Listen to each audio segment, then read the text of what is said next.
Oh, say, can you see by the dawn's early light what so proudly we hailed at the twilight's last gleaming, whose broad stripes and bright stars through the perilous fight o'er the ramparts we watched were so gallantly streaming, and the rocket's red glare, the bombs bursting in air, gave proof through the night that our flag was still there.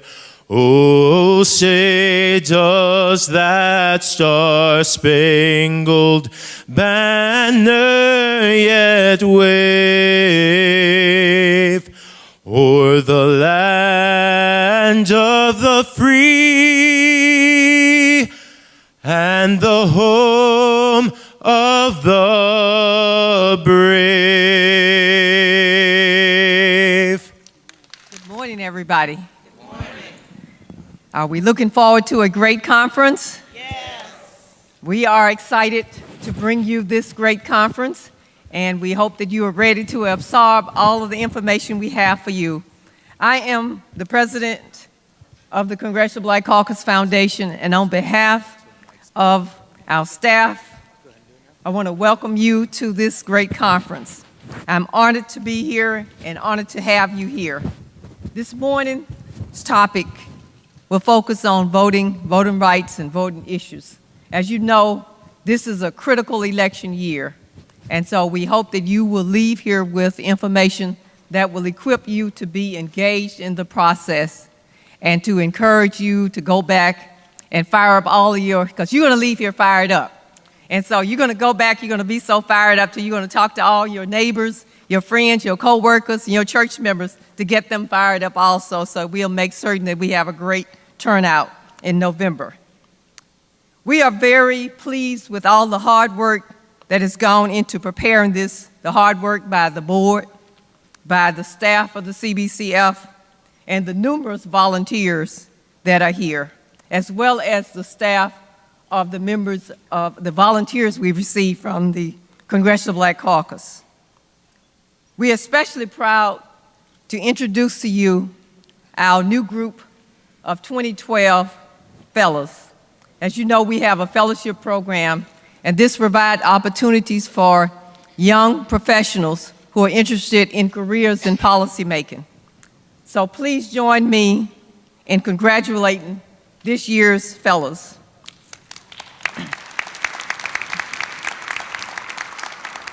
Our first fellow I want to introduce is Tiffany Robson. She has a specialty in courts and judiciary. She has a law degree from George Washington University. She will be assigned to Congressman L.C. Hastings' office. Janelle Johnson.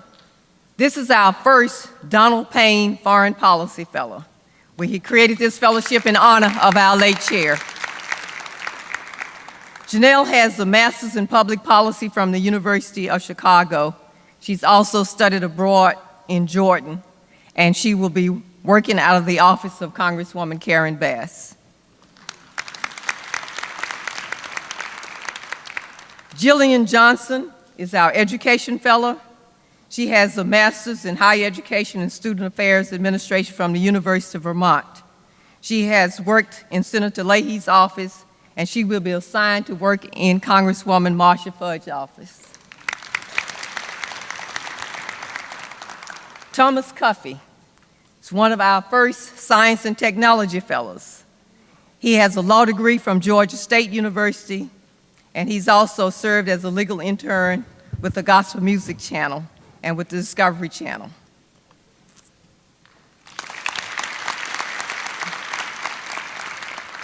Thomas Brunette, he's one of our Louis Stokes Urban Health Policy Fellows.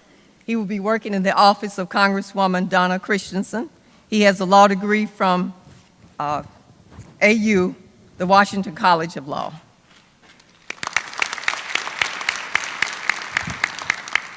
Alvinia McQueen, she's also a Louis Stokes Urban Health Policy Fellow. She graduated from the University of Toledo with a law degree, and, oh no, that's wrong. She has a master's in public policy from the University of Toledo, and she will be working for Congressman Charles Rangel. Michael Bayham is our energy fellow, and he has a master's degree from St. John's in international relations. He's worked in Costa Rica for a year, and he speaks both Spanish and Italian.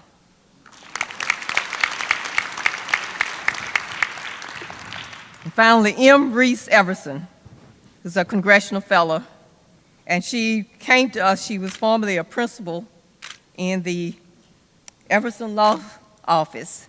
She studied abroad in Spain, in China, and Beijing. She has a law degree from DePaul. So as you see these young people, as you walk around the conference during the week, give them encouragement, come up and congratulate them. And I think they'll be taking an assignment now to be working with blogging here on the town hall. Thank you. You gotta give me warning. I'll be the next one. Kicked you in the head, you'll be mad. Okay, before we move on, I would like to thank our sponsor who made this possible, that we could provide this opportunity for you to talk about voter engagement.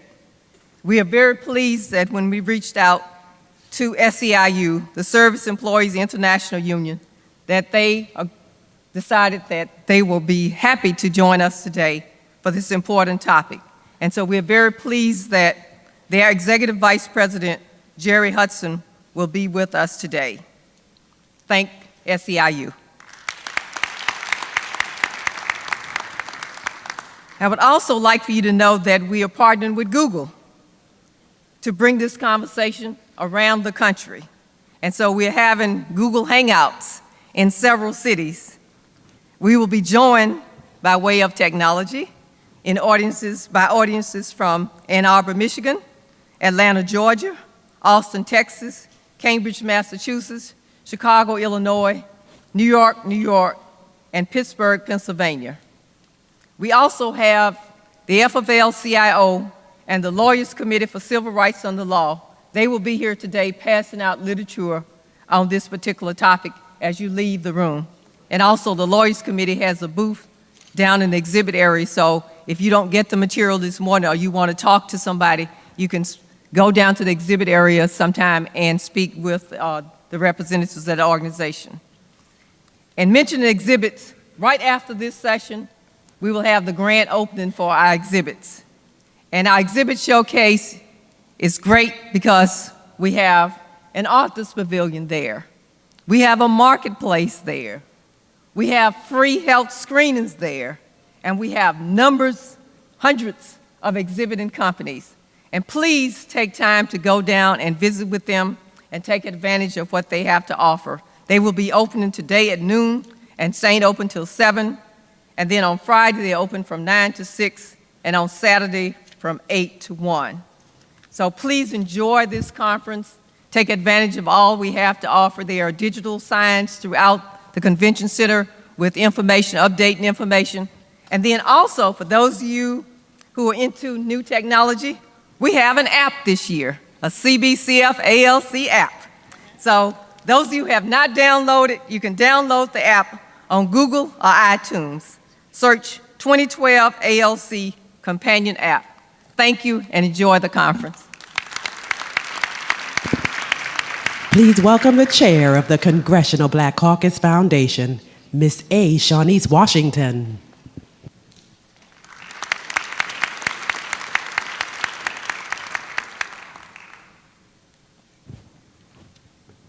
Good morning. Good morning. And welcome to the 2012 Congressional Black Caucus Foundation's annual legislative conference. This year's theme, Inspiring Leaders and Building Generations, is one that we have embodied since the first ALC over 40 years ago. The fundamental mission of the Congressional Black Caucus Foundation is to advance the global Black community by developing leaders, informing policy, and educating the public. And we have a long-term commitment to addressing several policy issues of critical interest to the African American community. With your help, the foundation can continue its leadership development, scholarship, and internship opportunities and build on its research and educational efforts. Therefore, I hope you will take full advantage of the donation cards, which I understand have been placed in your seats, because your support is critical to helping us ensure that we are able to continue making a meaningful difference in the lives of so many. On behalf of the Congressional Black Caucus Foundation Board of Directors, staff, fellows, and volunteers, it is my privilege to have you, our privilege to have you at this year's National Town Hall meeting on voting rights and new age discrimination. This town hall will address the serious challenges voters face due to restrictive voting measures that have been introduced and passed in several states. Solution-oriented strategies will be discussed to ensure that African Americans and other communities which are disproportionately affected by this issue will have a fair and just opportunity to cast their vote on November the 6th. In the halls of Congress, the members of the Congressional Black Caucus are fighting diligently to ensure the right to vote remains intact for all Americans. It is therefore now my pleasure to introduce the chair of the Congressional Black Caucus, representing Missouri's 5th Congressional District, Congressman Emanuel Cleaver II. Please join me in welcoming Congressman Cleaver. Good morning. We appreciate your presence and participation in this opening of the annual legislative conference. Let me just say that we hope all of you will refer to what we are doing as the annual legislative conference. This is you're not coming to the CBC or to the CBC weekend. That would suggest that this is a party. And we hope that you will see it as what it is and what we intended this to be, and that is an opportunity for you to participate in some fabulous and well thought out forums, as well as brain trust.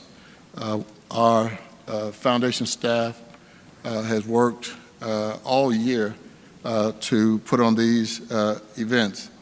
And since 2011, the American public, or voting public, has come under attack.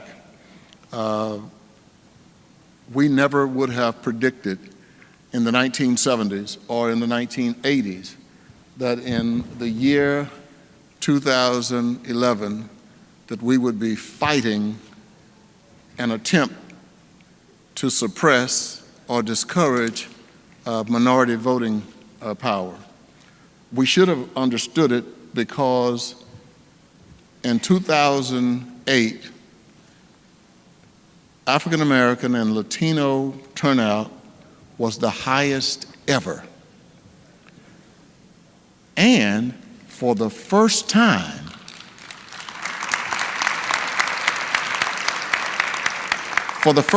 in U.S. history, African American voter turnout equaled white voter turnout, percentage-wise.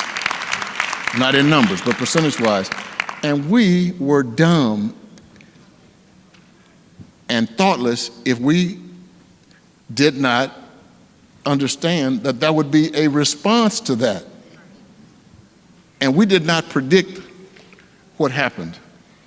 And so it's been estimated that the block the vote efforts could cost about 5 million black votes across the country.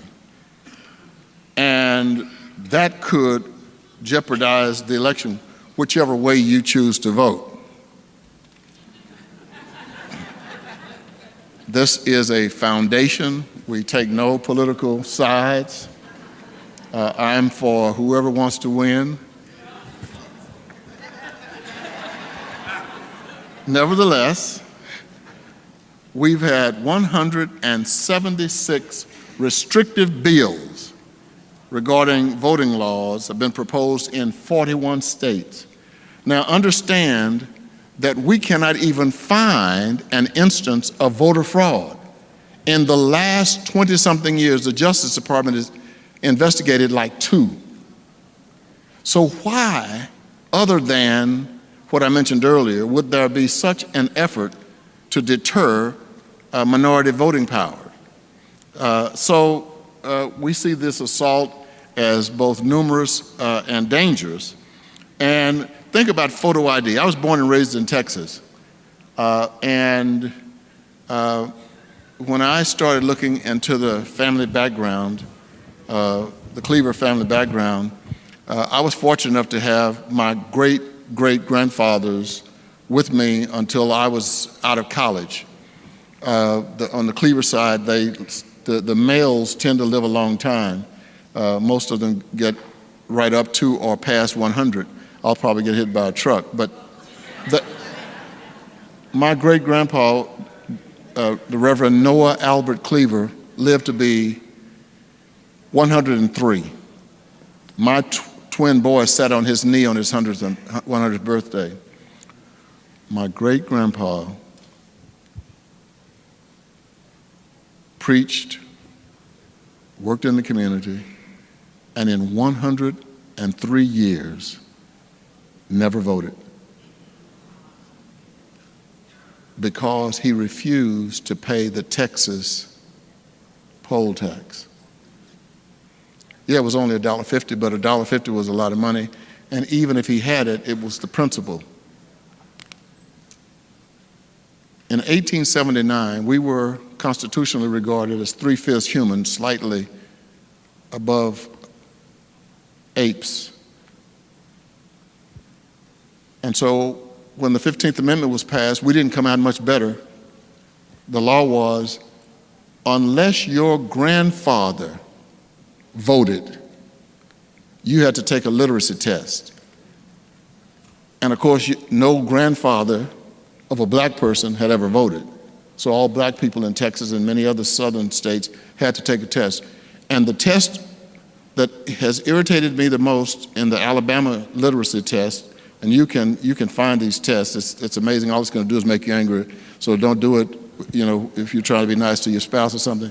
You have to do it, like when you're on a train or something. It says, before you can vote, you must recite the Constitution.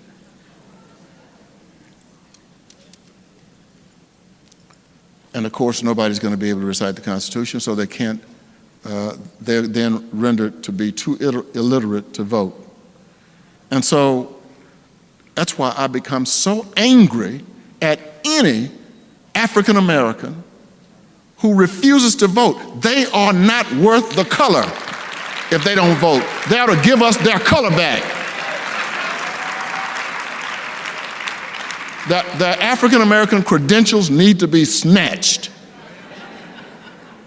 if they don't vote. That's an insult to the ancestors and the people who brought us to where we are right now. There'd be no black caucus but for the black men and women who fought and died, that we might have an opportunity to gather here in Washington, that there would be 42 members of the Congressional Black Caucus. And so we are launching on the 25th of this month, National Voter Registration Day all over the country, at least in the areas where we have a black member of Congress. We will have a rally at the at the election boards in all of these cities. And then in 3 selected cities, Kansas City being one of them, we're going to have huge concerts with the top entertainers in the country, African American entertainers. And if you register to vote, you come in free.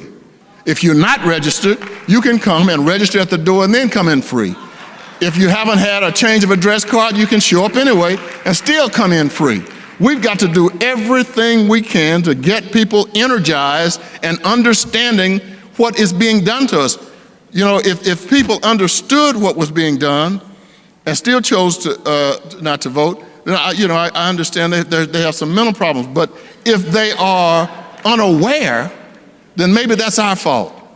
And so we've got to leave from Washington, going back home, explaining to people what's going on.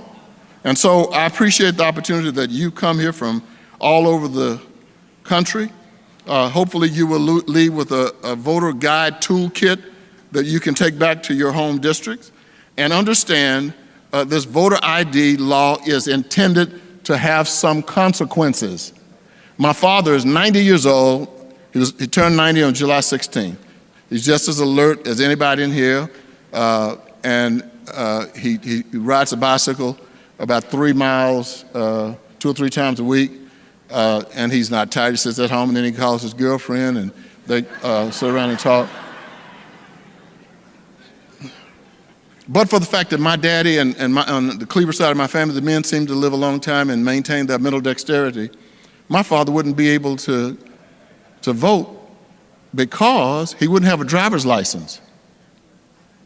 And if you don't have an ID in the state of Texas, it's $21. $21. And so we need to leave here energized and in some ways angry at the audacity that people have in trying to keep us from the polls. And they're not going to stop us. People have been trying to stop us in this country for more than 400 years, and we haven't stopped yet. And this is not the time to even think about stopping. So let me now introduce one of my classmates, the person that I came to Congress with. And when I first met her, I knew that she was going to be somebody special. She was already somebody special, but she was going to be even specialer. And lo and behold, very quickly she began to move up in the Democratic caucus. And then eventually she caught the eye of the President of the United States, who asked her to become the first member of the House of Representatives to serve in a congressional seat and also chair the Democratic National Committee. My good friend and the person who has been leading us to this point, Debbie Wasserman Schultz from the 20th District of Florida.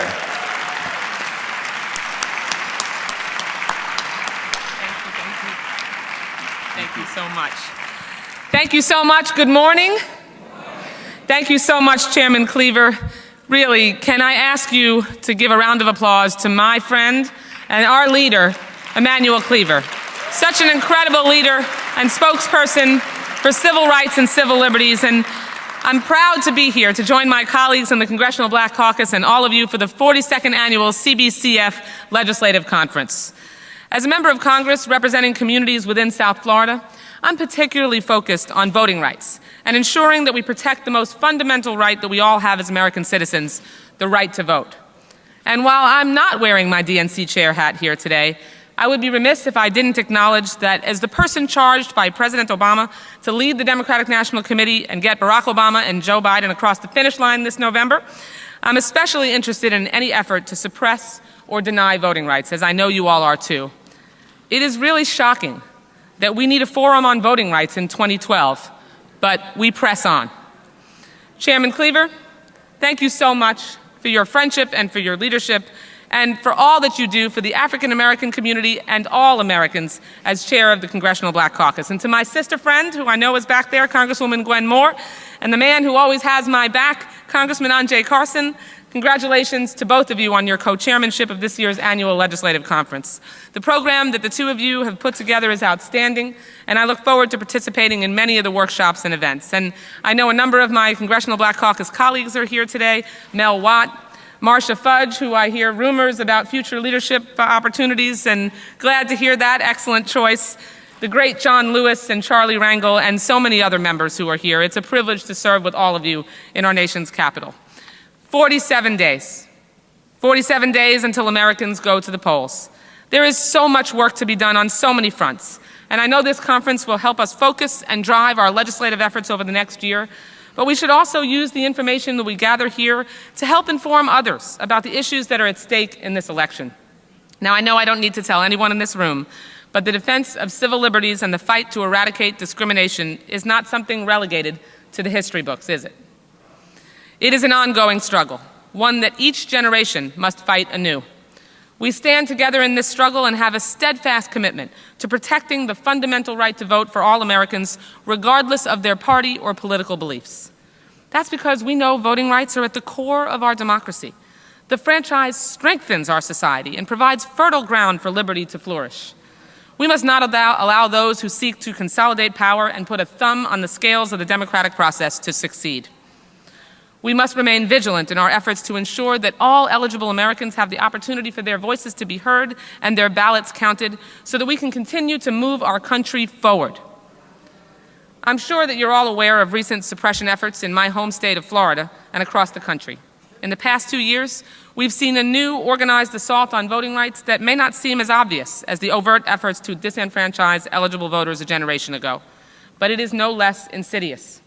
In 2011 alone, more than 30 state legislatures introduced legislation or passed laws making it harder to vote, not easier. These new restrictive laws shortened early voting windows, eliminated Election Day registration, and made it more difficult for poll workers to do their jobs. There's no coincidence here. We know these restrictive laws affect all voters, but we also know that they fall disproportionately on certain communities, especially African American voters. And we also know that in the history of American voting rights, access to the franchise has never remained stagnant. It's either moved forward or fallen back. The legacy of our generation's history is up to us to determine. And I'm heartened that despite recent roadblocks to voting in some states, the momentum has turned, and the courts are enforcing our nation's state, federal, and constitutional protections of voting rights. Just recently in my home state of Florida, a federal judge permanently enjoined new restrictions on community voter registration drives, like those conducted by teachers or the League of Women Voters. Another panel of federal judges found that restrictions on early voting would disproportionately affect minority voters and refused to pre-clear shortening early voting days in Florida in the 5 Florida counties subject to the Section 5 of the Voting Rights Act. There will be a court decision probably today that will further address those concerns. Just 3 weeks ago, federal judges held that the photo ID law in Texas, one of the strictest in the nation, also violates the Voting Rights Act, finding that the mandate's heaviest burdens would fall disproportionately on poor and minority voters. 2 weeks ago, a federal judge ruled in favor of Obama for America, the DNC, and the Ohio Democratic Party, granting a preliminary injunction and restoring early voting in Ohio on the Saturday, Sunday, and Monday before Election Day.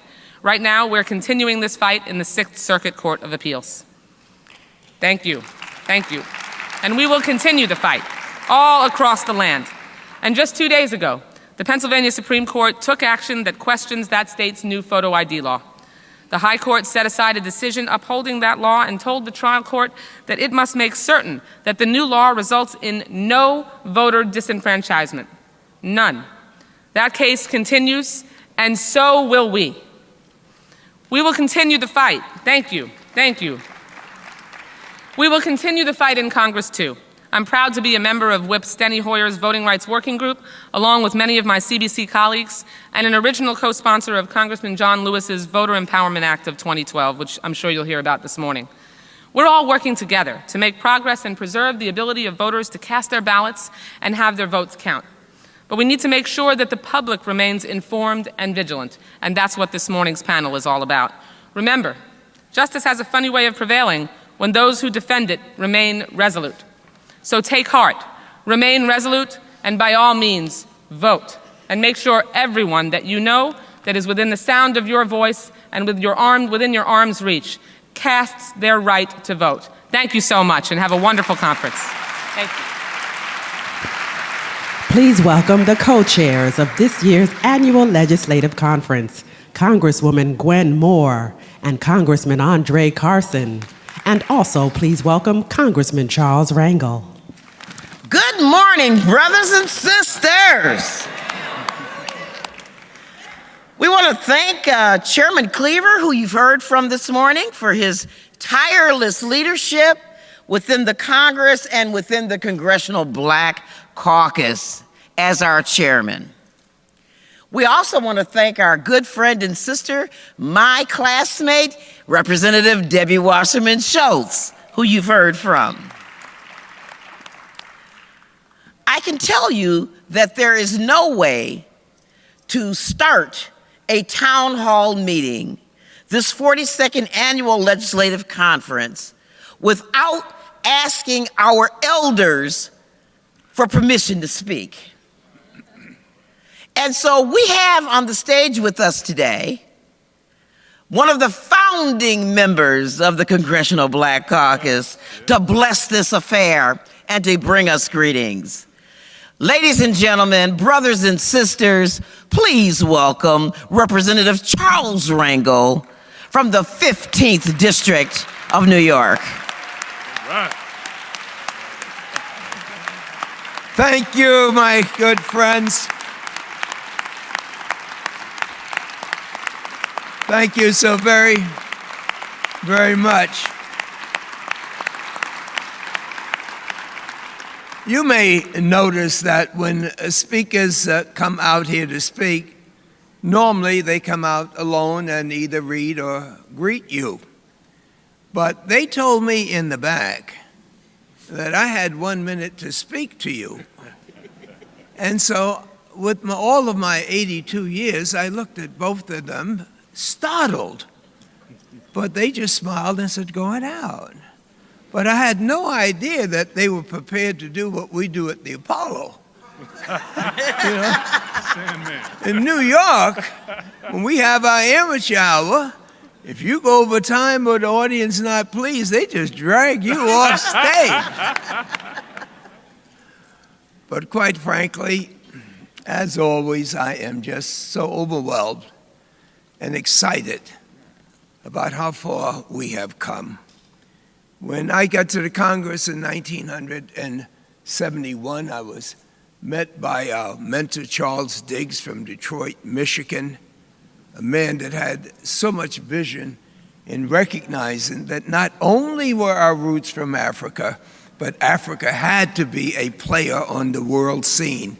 And he mentored me, and together with the members that were there under my predecessor, the late and the great Adam Clayton Powell, we 4 of us joined the 13 of us and became the Congressional Black Caucus.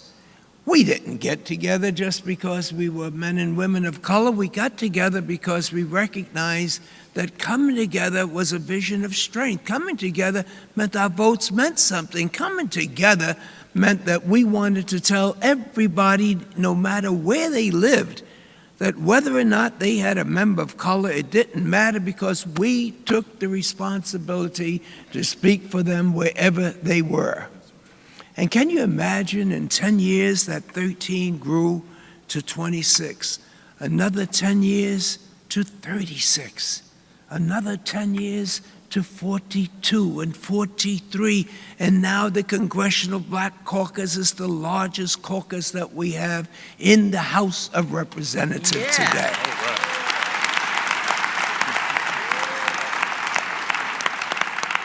And to think and to dream and to perceive that among our membership, one of our members is now the President of the United States of America. And so with all of the struggles that we suffered in the civil rights movement, with all of the marching and the praying and the dying that people have done for us, please don't any of you walk away not realizing that this struggle continues.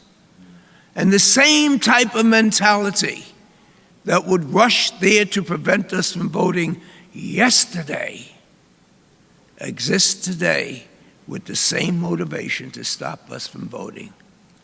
So with all of the pride, dignity, and feelings that we have as to where we've been and where we are today, please, each and every one of you, walk away believing that this is just the beginning for you, for your children, and for your children's children.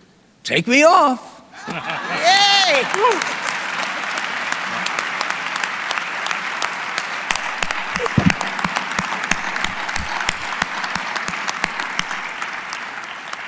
Charlie Rangel, everybody. My name is Charlie.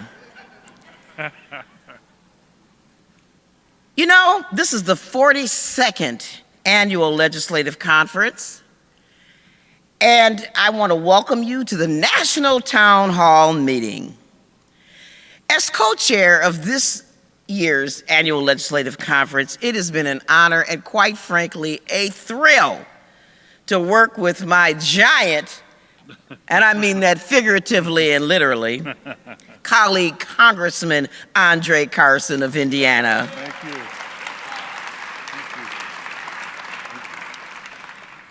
Not only this National Town Hall meeting, but all of the issues that will be discussed here and throughout the conference are very near and dear to the hearts of the Congressional Black Caucus.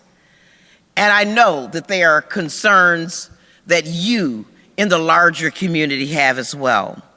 And it's our wish that you will take the information, the handouts, the various speakers that we have, and gather this information together and take it back to your communities. It can't be said enough that we need your help to get this crucial work done. We want you all to be like ants. You know, ants bear multiple times their weight in work.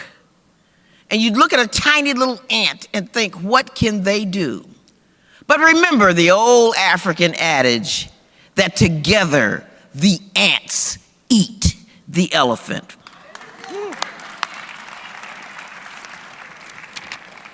Thank you, Congresswoman Moore. It has been an honor to serve with you as co-chair for this year's ALC.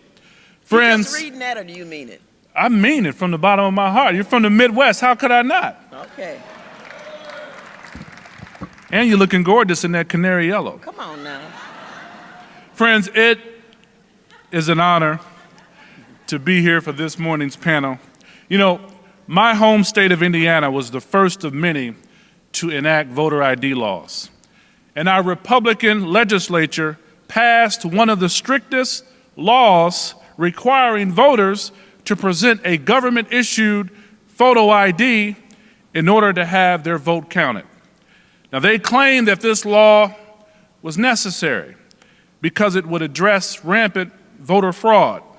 But in truth, the state of Indiana has never convicted anyone of voter impersonation. Now, what we do know is that this law makes it harder for certain populations to vote, including the elderly, young people, and African Americans. Now, it is alarming that we have a responsibility to get the word out. And I know it's still in court, but in the great state of Texas, you can present, Gwen, a gun license to vote, but a student ID is insufficient. Right. There's a problem. Right. Now, with this in mind, I'm very pleased that we have a spectacular and august body of distinguished panelists, scholars, and political strategists who will dive more deeply into these issues. But we must go forward from this conference inspired and motivated to show up and show out in this year's election. That's right. So before we get to our esteemed moderator, activist, and educator, Dr. Lamont Hill, the foundation has a brief video we'd like to share. Catherine Hutchins Clark, and this is my mother, Laureen Hutchins. My mother is 92, and this is the story of all the trials that she had to go through in order to get a photo ID in order to vote in the state of Wisconsin. When this act was passed about the vote ID, I said, vote ID, what is that? I got everything, so I don't have to worry about, But I got a Wisconsin ID, I got my social security number, I got my driver's license, so that's all I need. So then when my daughter tells me about all that she, had to go through, it was shocking to me. Now she's been voting for at least 60 years in the state of Wisconsin. She's even been a poll worker in the state of Wisconsin. So it was very, very upsetting to her and to me to find out after all this time and all these times she's been voting that now she has to have something extra in order to go and do what she's been doing before. We began our journey in terms of getting the photo ID right after Thanksgiving of 2011. And so my mother and I were conducting business, and we decided to go up to the DMV and get our photo ID for her. So we got there, and then to our shock, discovered they wouldn't give her one.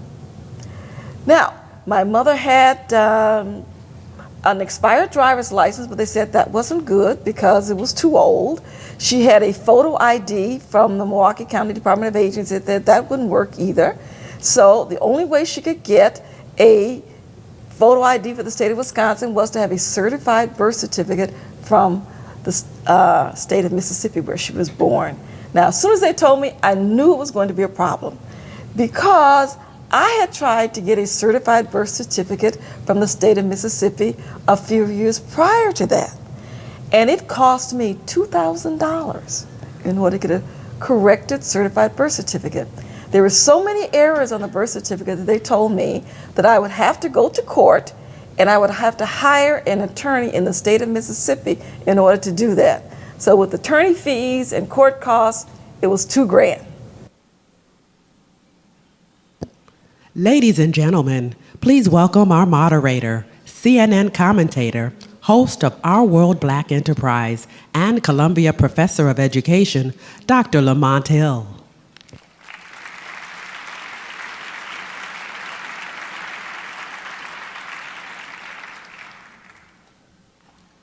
Good morning, everybody. Welcome to our discussion on post-racial America.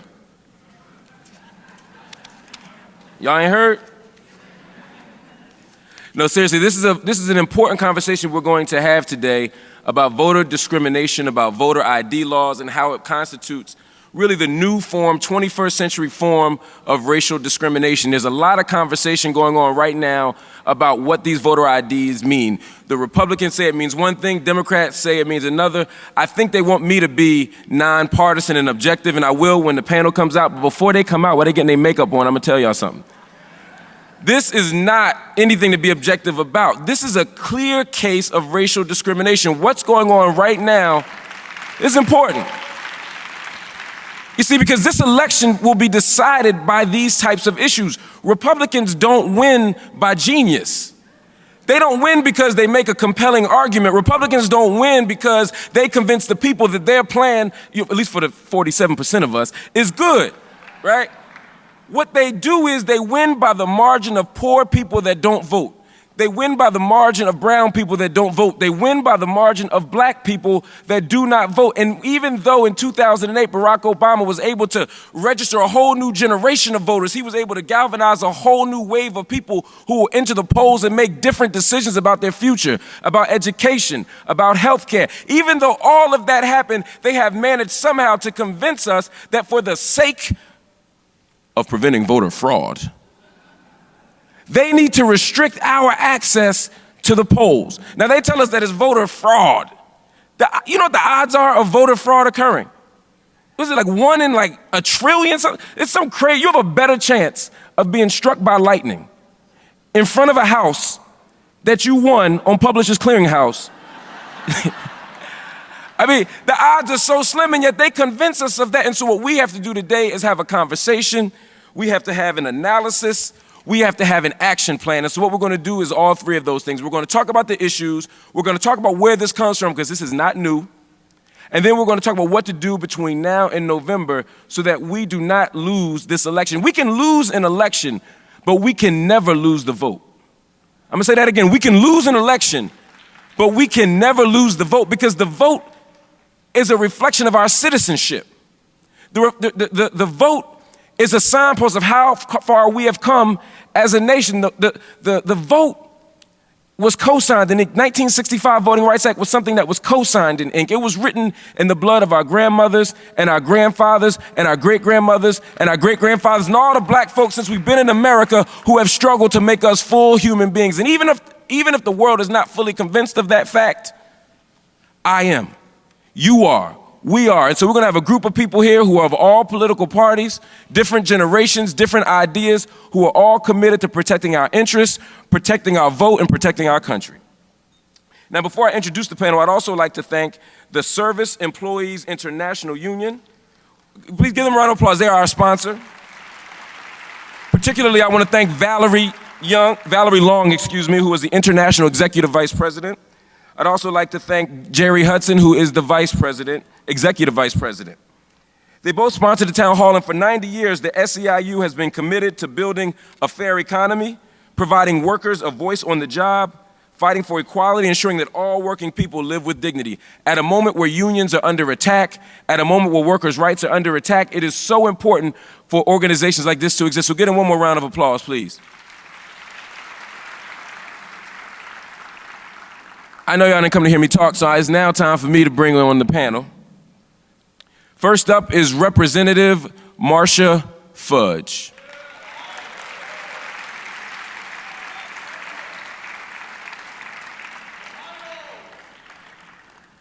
There you go. Ohio giving shouts out. Next up, of course, another legend, Representative John Lewis.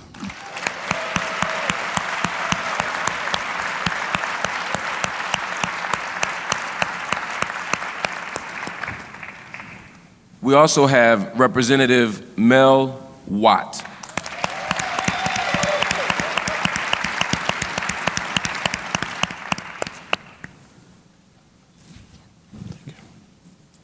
Okay.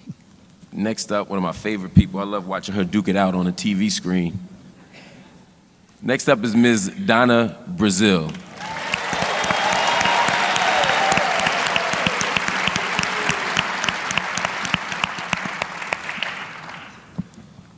Next up, some of y'all might have heard of this gentleman, civil rights leader, activist, and he be on the TV screen. Reverend Al Sharpton.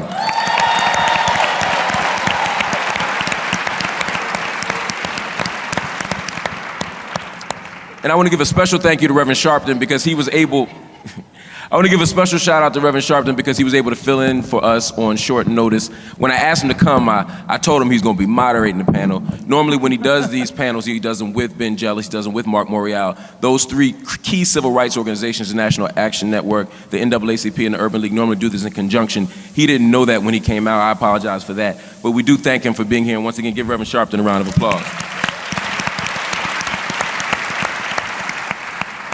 Now, I said this was going to be a diverse panel. Why y'all laughing? We have some conservatives. We went through the whole CBC and found the black Republicans. Both of them. First up, Ms. Crystal Wright. You should be kind.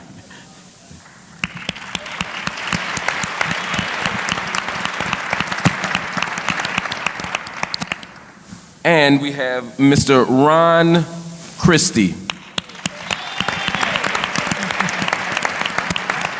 One more. Once again, I want to thank you all for being here. While you all were in the back waiting to come in, one of the things I said to the audience was that to me, this battle over voter IDs, over access to the polls, to me is perhaps the most clear case of racial discrimination that we have in the 21st century. Now that's my premise. You all may disagree, but I wanted to start there. Let me start with you, Ms. Brazile. As Vice Chairwoman of the Democratic National Committee, you've been around this country. You've been particularly in some of the key states where this stuff has happened. What do you see going on? Well, first of all, it's a great honor to be part of this distinguished panel this morning and to be part of the Congressional Black Caucus Legislative Weekend.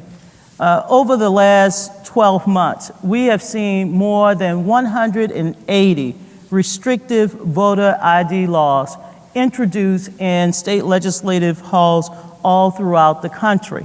Just to let you know the impact that these laws will have, 17 states have passed restrictive voting laws, 17 states that have the potential to impact the 2012 presidential election. These states account for 218 electoral votes, 80% of the electoral votes that are needed in order to win the presidency. Let me just say this. My mama taught me that when you change the rules in the middle of the game, that's called cheating. There's no place in our country, in our democracy, to put onerous burdens before the American people, eligible citizens, to show up at the voting booth this fall, having to produce multiple forms of ID. I'll say this because I know my other distinguished panelists can add to this. In 2000, when I managed Al Gore's campaign, so as you all know, that's the campaign that we won and lost both on the same day. My own sister, who at the time lived in Florida, had to produce not one, not two, but 3 forms of voter ID just to get a provisional ballot. So I've told everybody, not just in my family, but all throughout this country, that regardless of what they tell you, just show up with a voter identification card or show up with your driver's license. I want to urge everyone to show up with pretty much everything that you can produce: your driver's license, your birth certificate, your voter registration card, anything, and utility, and your utility payments. Because this fall, we will see hurdles that we have not seen since 1965. And this is something that should bother all of us. Dr. Martin Luther King in 1957 gave one of the best sermons, I believe, that he ever gave, and that was, give us the ballot. Give us the ballot so that we can fill the legislative hall with men and women of goodwill. Give us the ballot so that we can fill our judicial benches with men and women who serve with mercy and act justly. Ladies and gentlemen, this fall, unfortunately, we're going to have a hard time in some of these states getting the ballot to eligible citizens so that they can cast their vote for the presidency and other elected positions. Absolutely. Bring that utility bill, even if you ain't paid it. It's all right. It could be pink, yellow, it don't matter. Bring the bill. It's proof. Reverend Sharpton, no, we understand that the laws are changing, but the question here also is, does it constitute racial discrimination? I keep hearing people say, well, why is this racial? White people have to show ID too. What do you say? Well, first of all, it's discrimination because any number of studies, but I'll quote the Pew Group, have talked about the disproportionate impact it has on African Americans and Latinos. 3 things that I think we need to be clear on, because as National Action Network, we've been doing a tour. We've been with Congresswoman Fudge out in Ohio. We've done about 11 states on voter ID with the NAACP and the Urban League. One, we are not against identification. You know, they're trying to act like you have to have ID to do anything. We're saying have the same ID this year that you had when Reagan ran and Clinton ran and Bush ran. People need to be clear. We're not talking about we're against ID. We're against the new restrictive voter ID because they're trying to sell the public we just want to open up the polls. That's not what we're doing. We're saying that there's been no fraud. The Justice Department has established there's been 0.0003% cases of fraud. So this is a solution looking for a problem, not a problem looking for a solution. That's one. It is a disproportionate impact on us that are black and Latino on the elderly. Man told me in Orlando, Florida on our tour, he said, Reverend, I'm 85 years old. I live 27 miles from where you have to go get the restrictive state ID. I do not drive because I'm too old. I don't have a passport because I'm not going anywhere. He said, so to do this will cost me $27 and to transport to go in. That's a poll tax. And we cannot have seniors in a position with fixed income where they cannot get the ID and therefore their vote is denied. According to the Brennan Institute, it will cost potentially 5 million votes.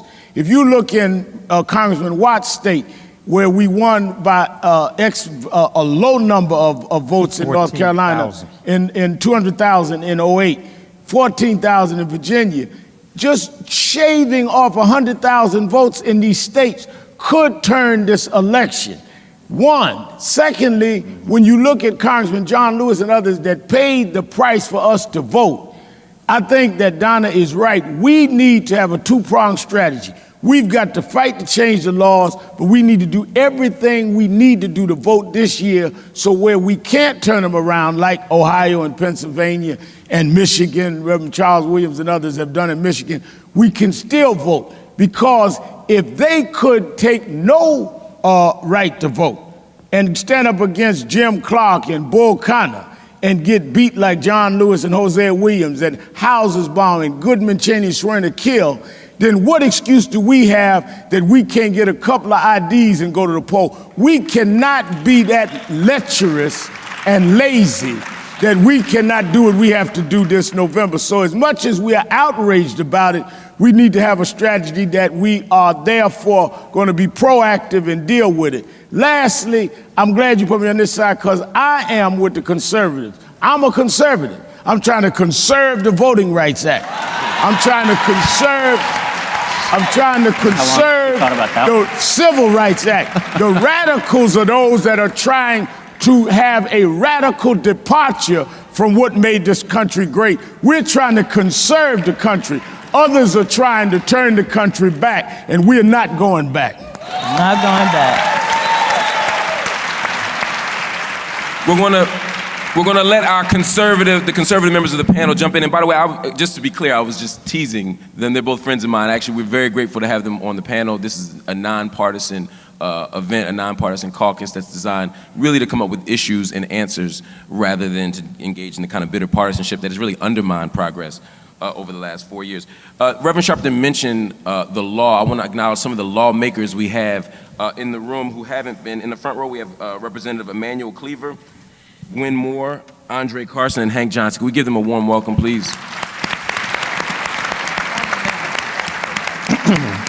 And also, Carol Kilpatrick is also in the room. Can we give a round of applause, please? And Charlie Rangel.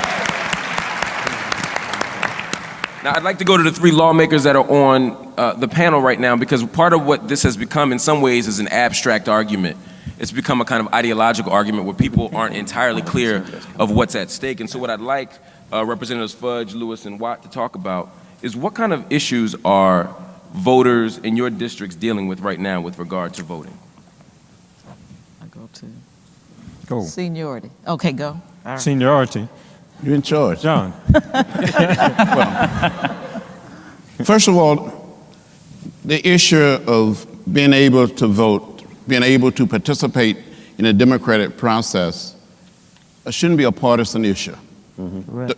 The right to vote, the right to participate, to cast a vote, as I said before and so many times, is precious, almost sacred. People died for this right. People stood in immovable lines. In another period in our history, people had to pass a so-called literacy test. They were asked to count the number of bubbles in a bar of soap, the number of jelly beans in a jar. There were black lawyers and black doctors, college professors, teachers, ministers, lawyers were told they could not read and write well enough. We thought we solved that issue with the Voting Rights Act of 1965. And why now, during this election year, we must fight this issue all over again? Some people say, why do you talk about the past? Why we talk about the past? Because if we fail to remember the past, we will repeat the history. We don't want to go back. We want to go forward. And that's what we must do. So in all of, it's not just a Southern thing. A lot of people think, oh, it happened in Alabama, happened in Mississippi, in Georgia, in North Carolina, South Carolina. But what is going on in Pennsylvania is a shame and a disgrace. It is an affront to the Voting Rights Act of 1965 and to the democratic process. And we cannot and must not allow it to happen on our watch.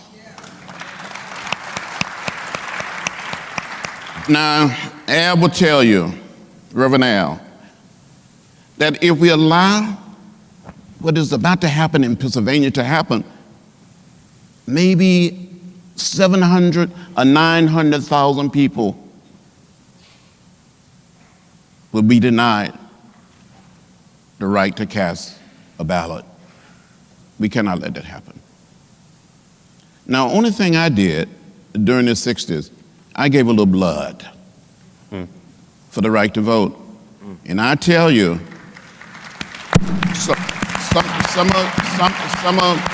of my friends, and Al mentioned it, some of my friends and colleagues, 3 young men that I knew gave their very lives.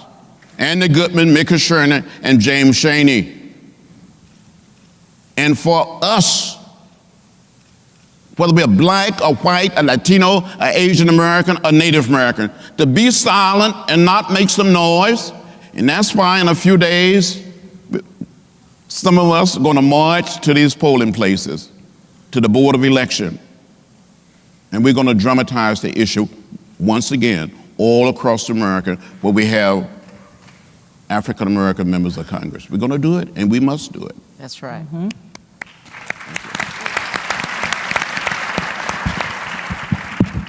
Congressman Fudge, Congresswoman Fudge, excuse me, what's going on in your district in particular that voters are facing and struggling with regard to this issue?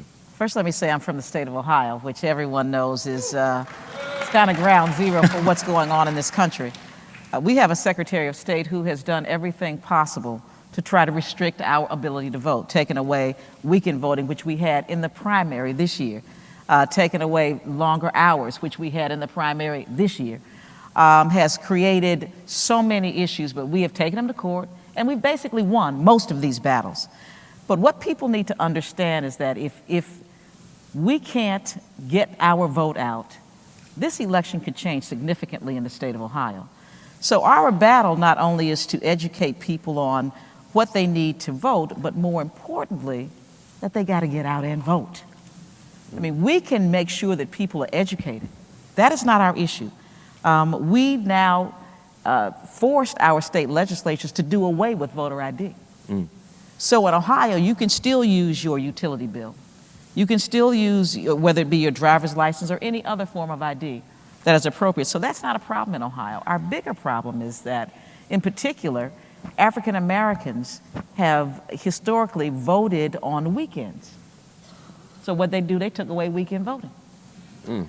Churches on Sunday would bring buses to the polls on Sunday, especially the weekend before the election. So what they do, they took away Sunday voting. We did get Sunday voting back the weekend before the election, but let me just make clear why this is such a major problem. 25% of African Americans lack a photo ID. 25%. According to the Brennan Center, African Americans have driver's license at half the rate of whites. Only 22% of black men aged 18 to 24 have a valid driver's license. So you think that this is not a big deal. This is a big deal. Not only are minority voters less likely to possess an ID, but they are also more likely than white voters to be selectively asked for an ID. So when people say that this does not affect the African American population, something is amiss in their thinking. When you look at the laws across this country, and let's just take Texas, which is one we use an awful lot. In the state of Texas, you can use a hunting license as an official form of ID to vote, but you cannot use your student ID. Right. So now you know who they want to vote and who they don't want to vote. It is very clear that across this country they are making it easier. As Reverend Sharpton said, there's not a problem. If there is fraud in the process, it is absentee. People don't go to the polls and try to pretend to be somebody they're not. So what did they not change? Absentee ballot. Because that's the way most people of means and Republicans vote, is absentee. Wait, so the one thing that could actually cause fraud is the one thing that hasn't been adjusted? Is the one thing that nobody's touched. And I will say lastly to you, and I say this all the time, we realize that something is important when people try to take it from us. People never try to take anything from you that is not important. So understand that as they try to limit our ability to shape our own futures and write our own history, we can't let them do it, and we can't go back. That's what's happening. Thank you. Thank you. Congressman Watt. Well, I knew you were going to get to me at some point. But I'm anxious to hear our friends on the far right and their response on this. Oh, so am I. On this issue. I do want to talk about North Carolina, though, and because North Carolina illustrates why this is so critically important, the vote and who we vote for is so critically important because we had a Democratic governor, right? We had a governor who vetoed the voter ID law, Right. and that has made all the difference in North Carolina because we still have on the books what we had on the books 4 years ago and 8 years ago and 12 years ago and 16 years ago. So we're not dealing with that. But I'm anxious to hear the response, and I know you're going to throw it to them next. So yes, sir. I'm going to set the stage for you. When I think of voting rights, in addition to John Lewis, I think of all of those long lines that I saw in South Africa. People standing in line. Not a single registration was required. The whole idea of requiring people to register to vote, in my estimation, has always been undemocratic, right? Come on now. We're not talking about presenting IDs to vote. We're talking about, these are people who were standing in line, had never registered to vote. They were just showing up. This is a basic democratic right that we should be insisting on. And I don't know what all this fuss is about presenting identification. Our problem here is not people showing up trying to fake and get the right to vote. Our problem is people not showing up and not trying to vote, right? That's the problem we're facing in this country. We ought to be encouraging participation, not doing something to discourage. But just to be clear, Congressman White, I just want to make sure I understand your point, though. Would you advocate a system of no registration at all? I would, but I don't want to get into that academic discussion. Okay, but I just wanted to make sure I understood. Yeah. I hear Congressman Lewis saying yes. I would. I mean, in this day of technology, we ought not be requiring people to register. We ought not be requiring that they be in the state that they vote in. I mean, none of that. I mean, we can track people. I mean, if we can find somebody in Pakistan to shoot, we can figure out whether somebody is eligible to vote without them having to march down with a damn utility bill. Come on. Yes. I just didn't want people to think that you were saying that you didn't want any kind of tracking system. You were saying you did. You just didn't need this formal process, which it seems to be obstructing the You got it. Right. But could I intervene? I agree with my colleague and friend from North Carolina, Mayor Watts. It is so important, and I think everyone should understand what Congressman Watts is saying here.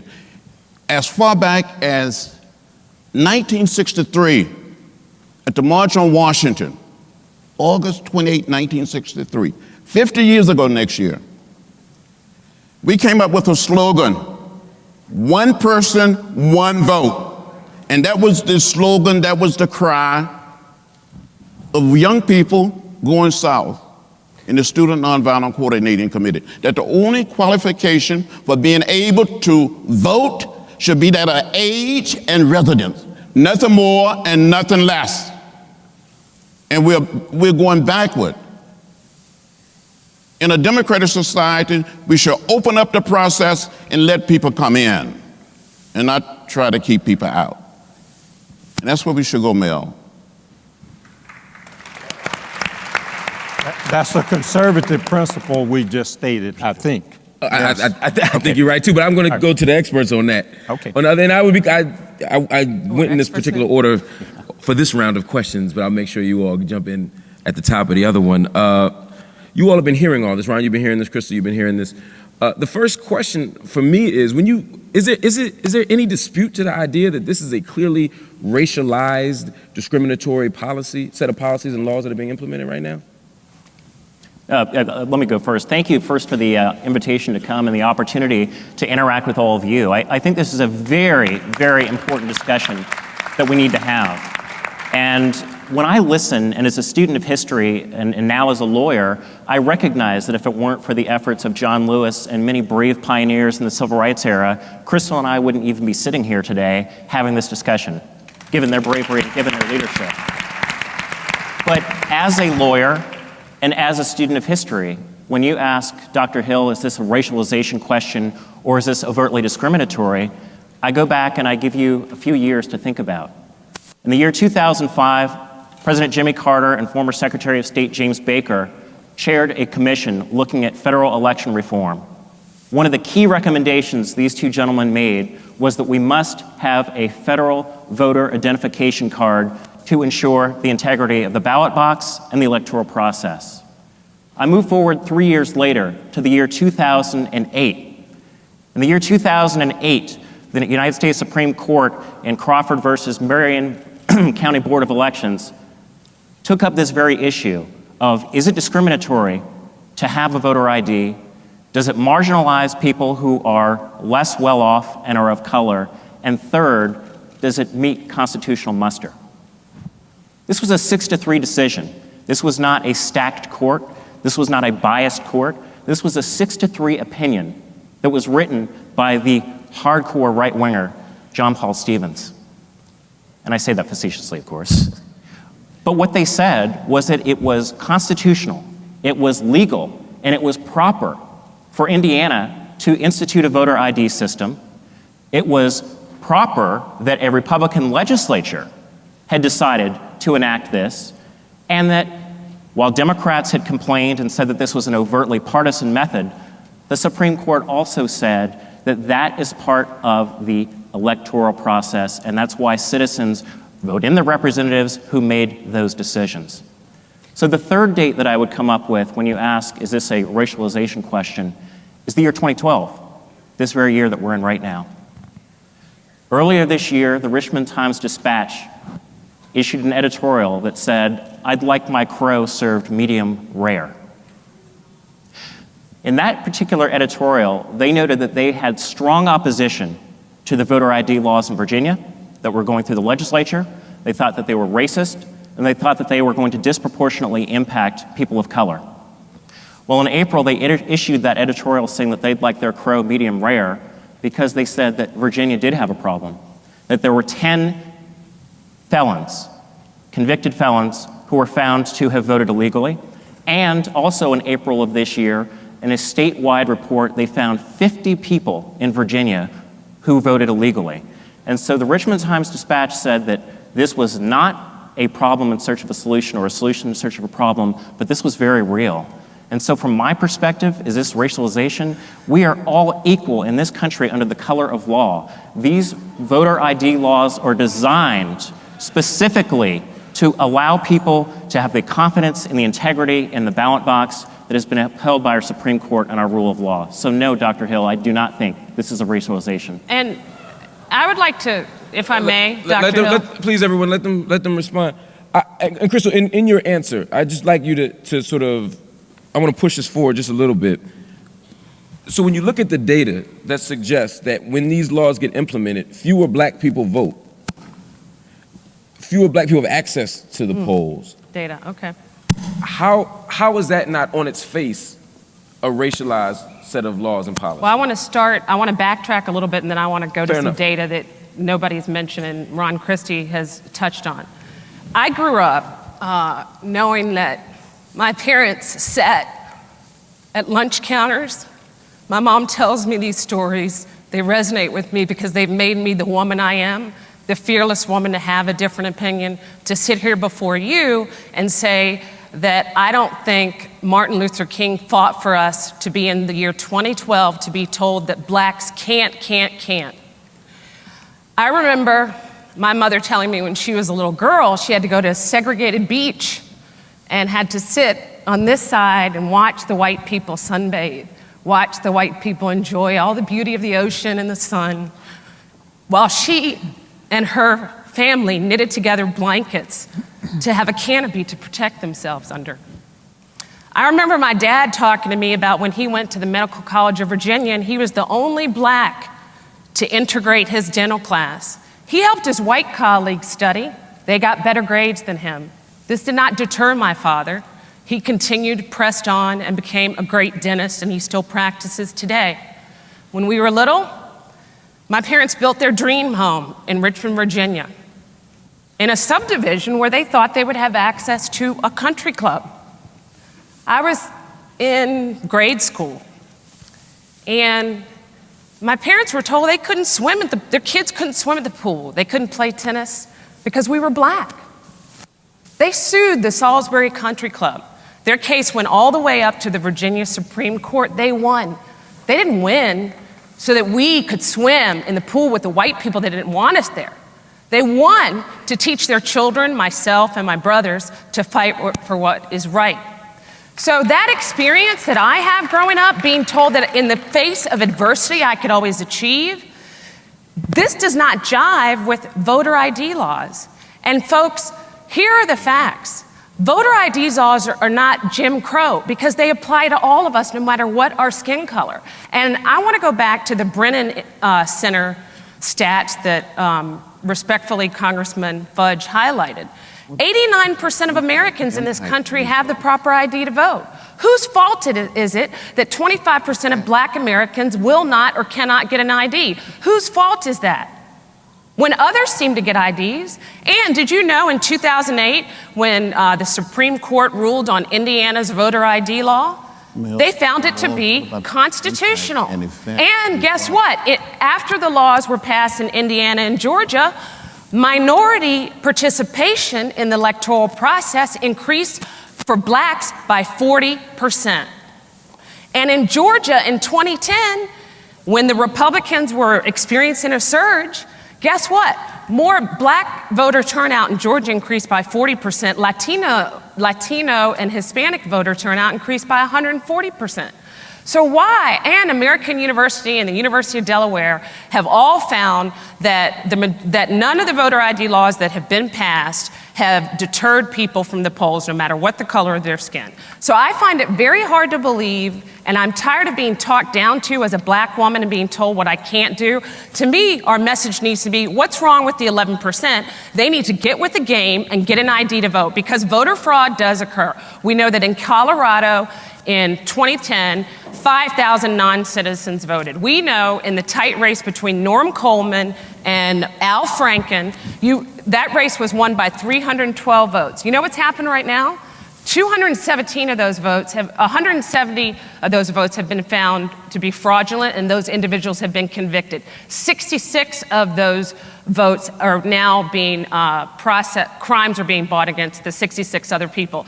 That was a vote, I will remind everybody, that Minnesota seat, that senatorial seat, after Al Franken won, that was the vote that decided Obamacare. So, fraud does occur, fraud matters. And if we checked IDs, which we don't do primarily, unless we have voter ID laws, we would know the kind of fraud that was occurring. So I disagree. I'm supposed to be going to a Google Hangout, but I have three members of Congress and the civil rights leader about to jump out their chairs. Listen.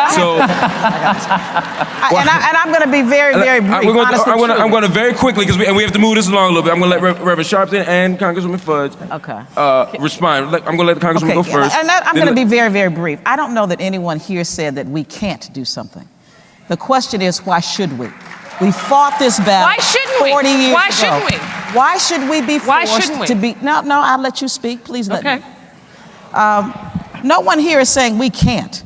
All of us have overcome something in our lives. That's not the issue.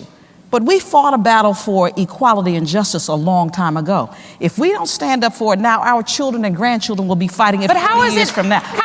One second, Crystal. I'll give you a chance to get back in, but we're going to do this. Then you raise whose fault it is that people don't have IDs. My grandmother's birth certificate is my Bible. She doesn't have a birth certificate. It's in the Bible. These young people that live in cities like New York, Philadelphia, they don't even drive. So why do they need a driver's license? They take public transportation. A lot of them don't have jobs because of the way this economy is going. Disabled people don't drive. Why do they need an ID? We have to look at who has been singled out in this process. It is students, it is poor people, it is the elderly, it is the disabled, it is people who historically vote Democratic. It is predetermined. I'm going to have to pause there. I'm going to let Reverend Sharpton respond, and then we got to get to this hangout. Very good. You're preaching now. First of all, we can have different opinions, but we can't have different facts. The fact. And where were my facts different? Where were my facts wrong? I didn't interrupt you one okay. time. But you implied. I didn't interrupt you but one you time. implied my facts were different. Quoted us and we didn't. We're going to let everyone respond. We're going to let everyone engage. I don't think we should misrepresent the truth. The Indiana case that the Supreme Court ruled was not the same ID laws that we're dealing with in Pennsylvania and in other states. You're acting as though that one case is a uniform ID law. As Congresswoman Fudge said, we have state by state different laws. Texas has one law, Pennsylvania another law, Ohio another law.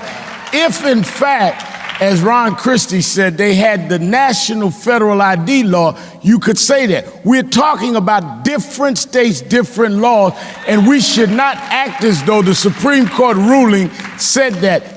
As a case in point, a fact is a Texas federal court just said it is discriminatory, the ID laws that they put in Texas in 2012. That's one. That's one. That's a fact. That's a fact. Secondly, when we talk about people that were foreigners voting, that has nothing to do with people that are American-born ID laws. Saying that somebody fraudulently voted, people can fraudulently vote, ID laws would not protect that. You're mixing apples and oranges. Thirdly, to say, why doesn't 11% have their ID and why can't we catch up with the game? Why change the rules of the game in the fifth inning? Nobody,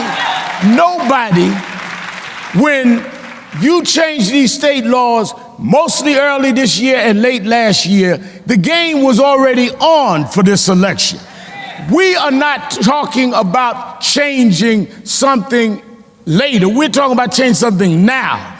People cannot vote now that could have voted in the last election, and many did. That is changing the game mid-game. And don't blame people for not being prepared for a game that you changed the rule. If we're having a 12-round fight, and in the middle of the fight, you're going to change it to an 8-round fight, you have shaved off 4 rounds. Don't tell me why we're not prepared. Why did you change the game?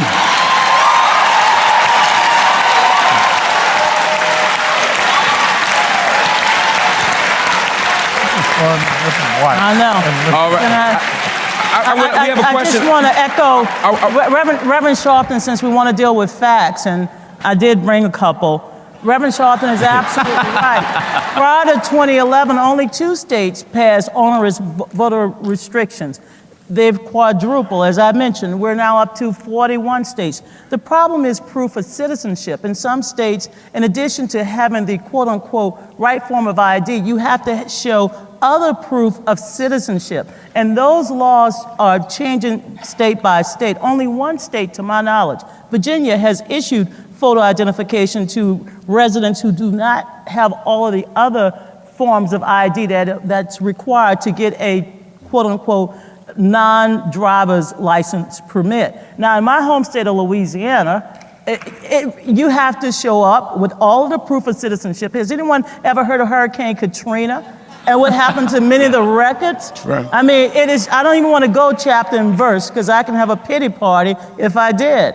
But the fact is that you have to not only show up with all of these proof of citizenship, but you also have to show up with $39.50. Now, here's the problem with 11% of the American people, or 25 million citizens, without proof of identification. Many of them do not have the resources, or, as Reverend Sharpton and others have mentioned, they don't have anyone who can drive them to the local DMV in order to get the proper form of the ID. Dr. Hill. One second, I promise I'll give you both a chance to respond, but who we have waiting for a very long time are our Google Hangouts. We actually have people joining us by Google Hangout in 6 cities. We have people in Austin, Texas, Chicago, Illinois, Pittsburgh, PA, Atlanta, Georgia, and New York, New York. That's pretty cool. So can y'all give them another round of applause, wave at them, give them some love.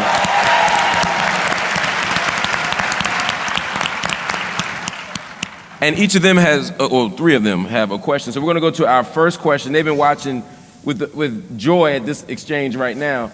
I want you all to jump in and ask your question. And I'll... Ready? Hi, I'm Jure Capers. I'm a PhD candidate at Texas A&M University. My question is for Ms. Wright. I can't Thank hear. you. See, it goes right. Goes to you, Crystal. Okay. My question is for Ms. Wright and Mr. Christie. Go ahead. Okay. So the recent federal court decision in Texas blocked a law requiring voters to show voter ID. And it was ruled that it would impose strict and unforgiving burdens on poor minority voters. Now, prior to this ruling, a gun owner would be able to use their gun license to vote, but I wouldn't be able to use my student ID. So my questions first is, do you think that this ruling will provide equal opportunity for poor minority voters? And second, if it wasn't upheld, would it be fair that a gun owner would be able to use his ID, but I wouldn't be able to use mine to vote? That's a good question. And it's right in the rhythm of what we're talking about, so I'll let you all re-engage. Let me address this, and it's an excellent question, and this is something I think actually Reverend Al and I will actually agree with. I think the Indiana Supreme Court case paved the way to allow states to craft their own voter ID laws. I have a lot of problems with the state of Texas with what they've tried to do. It's true that they have convicted 50 people of voter fraud in Texas over the last couple of years, but I've looked at this statute and I've looked at the burden.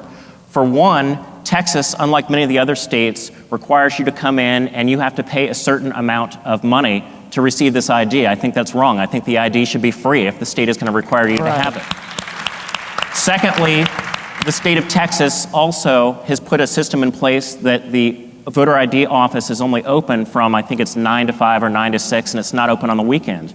I think that has a disproportionate impact on people and makes it difficult for people to get that ID. I think that's wrong. They should have a mobile ID system.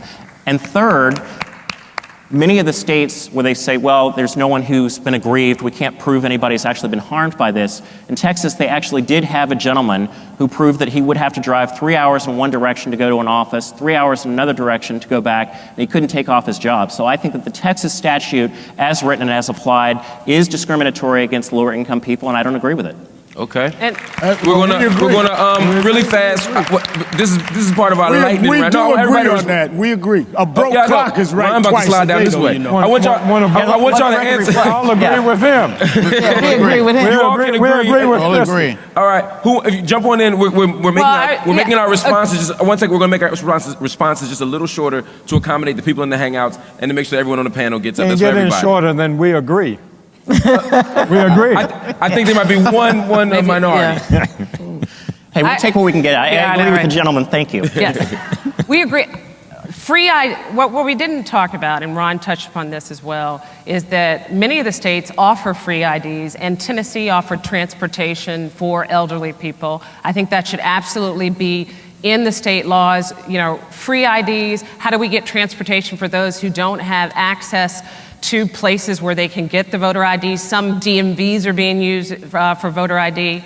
But I think with respect to Virginia, I want to go back to Virginia's law. You know, Virginia, you can bring, I think, more than 8 forms of ID. You can bring a utility bill. You don't have to have a driver's license. What the state did in Virginia is they mailed out voter IDs to everyone, and they're not photo IDs. So I find it hard to believe that, and with the free IDs, I'm still not going to. I have a problem with the way the debate is being framed as racial, because I know that when Black Americans want to travel, when they want to buy over-the-counter drugs, when they want to buy prescriptions, when they want to go to nightclubs, you can boo me till the cows come home, we find an ID. And only 40% of Americans even bother to vote. So all of us can agree that more Americans need to get engaged in the electoral process. Okay. But no, the civil, wait, let me finish. But we have to move in time. Let me finish. Donna, jump on in, and then Congressman Watt, please. Ma'am, it is not the ID. You're right. We all have multiple forms of ID. Right. But it's the specific type of ID. I can't bring my Sam's Club or my Costco card. That's not your Sam's Club is an ID? No, because Okay. they have my picture on it. That's what I'm saying. You have to have a government-issued photo ID. And some military states allow ID, passport. Some states allow Medicare and Medicaid as What the states? acceptable form What of voter ID. So I'm with What you. We states? should have we can have a national, if we had a national voter ID law, fine, but we don't. And right now the states have the right to do this. And going back to Reverend Sharpton's comment, last time I looked, the Supreme Court is the law of the land. So when Texas and all these other states who have been denied and Florida take their case to the Supreme Court, they're going to look at the Supreme Court will look at what was passed in 2008 by a majority of 6-3, I believe, and they're going to say that is precedent. No, and what did Indiana had a free voter ID. This is where we're talking about fact. They decided on the Indiana case it was constitutional for them to establish ID. They did not say that all of those states who have subsequently done They that. talked about Hold it Indiana. now, don't. Let me finish, No, because you misrepresented what I said. You're misrepresenting no, I'm not. that. The Here's what we're gonna do. Hold on. The Supreme Court is the law of the land. But they've not ruled on these states' Correct, laws. but they're going to look to the Indiana case as I don't precedent. have to start cutting people's mics, y'all. Come on. Was not these Here's what we're gonna states' do. laws. This You ain't still Fox don't. News. And Reverend Al, if I may But call the you that, fact is wrong. 30 For example. states had voter ID laws on the books before Barack Obama became president. No, they did No, that's not true. All right. That's not true. Here's what Only- There were voter ID laws All right, on the books time out. before Here's what Barack we're gonna do. Obama became I ran a presidential Everybody, hold on. States, I know. This is post Barack Obama. I'm calling a timeout. Here's what we're going to do to move past this, because I suspect Reverend Sharpton and Crystal aren't going to agree by the time we leave here. I'm going to give Crystal 30 seconds. 30. I really mean 30. 30 seconds to state this point. I want Reverend Sharpton to respond. I'd like Donna to respond. Donna Brazile to respond. I'd like Congressman Watt to respond. In that order. 30 seconds. Okay. 5. What? Sit What do you down, want me to go ahead. respond to? Go ahead. No, I don't. You don't have a point? I didn't. What do you want me to Forgot respond what the to? question was. You were trying to assert a point. I wanted to give you space I'm to do done. it. Oh, you're done? Okay. Well, then we're good. Reverend Sharpton. My response. Y'all wrong. The Supreme Court decision that Indiana had the right to set laws did not say that therefore whatever state sets laws are non-discriminatory. So you cannot have a Supreme Court decision and say that that means going forward everything done is constitutional. When they That's not what I Hold said. on, Crystal. I'm going to give you them 30 That's seconds. not what I said. I know you want keep your 30 seconds misrepresenting now. What I said. You said the Supreme Court is the law of the land. Nobody's arguing that. exactly But what the I said. I Supreme said Court it's decision has nothing to do with the laws we're arguing now that But have been instead- subsequent to that decision. These laws are subsequent to that decision. Can I please? Now you But get your it 30 said- seconds back. Okay, what I said was the Supreme Court, as it rules cases throughout history, sets precedent for other cases as they come before the court. So when Texas and Florida, if they decide to appeal and the case and I'm sure we're going to have some of these state voter ID laws, which justice has blocked and their state Supreme Courts have knocked down, they're going to go to the United States Supreme Court. They're going to look at the Indiana case as precedent. Precedent does not mean that, Indiana applies to all the other states. That is not what I said. Okay. That is not what I said. We got to put a pause there real quick. They've been waiting very patiently. Congressman Watt and Donna Brazile have been waiting very much. Well, we spent an enormous amount of time Y'all up now, right? on photo ID, and that is a very big issue. But there's another issue, and that is early voting, voter registration campaigns, absentee voting. Those rules have also changed. So I think we need to make sure that before we leave here, we know all of the changes that have been made in the middle of the game over the last few months so that every American is prepared to go to the polls with the knowledge and information that they need so that they can cast their ballot and hopefully have their ballots counted. Absolutely. Congressman. I just want to make a distinction here so everybody's clear, because we've heard all this stuff about an identification is required for this, and identification is, last time I checked, there was no constitutional right to drive a car, Right. to go to a nightclub, to do all of these things that you all are talking about. Identification, there is a basic democratic right to vote. And for you all to just kind of lump this together is just it just misses the point, in my opinion. So, okay. Fair enough. I want to go back to our hangout here because they've also been waiting. They have a wonderful question coming up. Welcome. Chairman, go ahead. You're good. Hi, my name is Andy Kang from Chicago, Illinois, and I'm a senior staff attorney at the Asian American Institute. We're a member of the Asian American Center for Advancing Justice with affiliates in LA, San Francisco, and DC. According to the US Census Bureau, around 32% of Asian Americans are limited English proficient and have trouble communicating in English. So getting these voter IDs that we're talking about now is very difficult to get for our community. In 2006, the Congressional Black Caucus, working with the Asian Pacific American Caucus and the Hispanic Caucus, helped pass the reauthorization of the Voting Rights Act. Limiting voting to English only was something that conservatives pushed for, and I know Congressman Lewis, you were instrumental in defeating those efforts, so thank you. Through coalition building, the Congressional Black Caucus has done good work, but there's still a long way to go.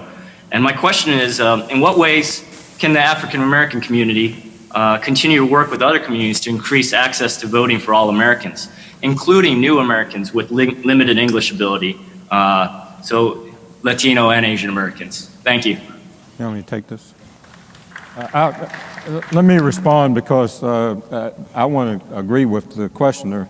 John Lewis, in the reauthorization of the Voting Rights Act, he was off the charts in advocating for this kind of equality, and he gave us the credibility we needed and the historical credibility that we needed to really drive home how important this was.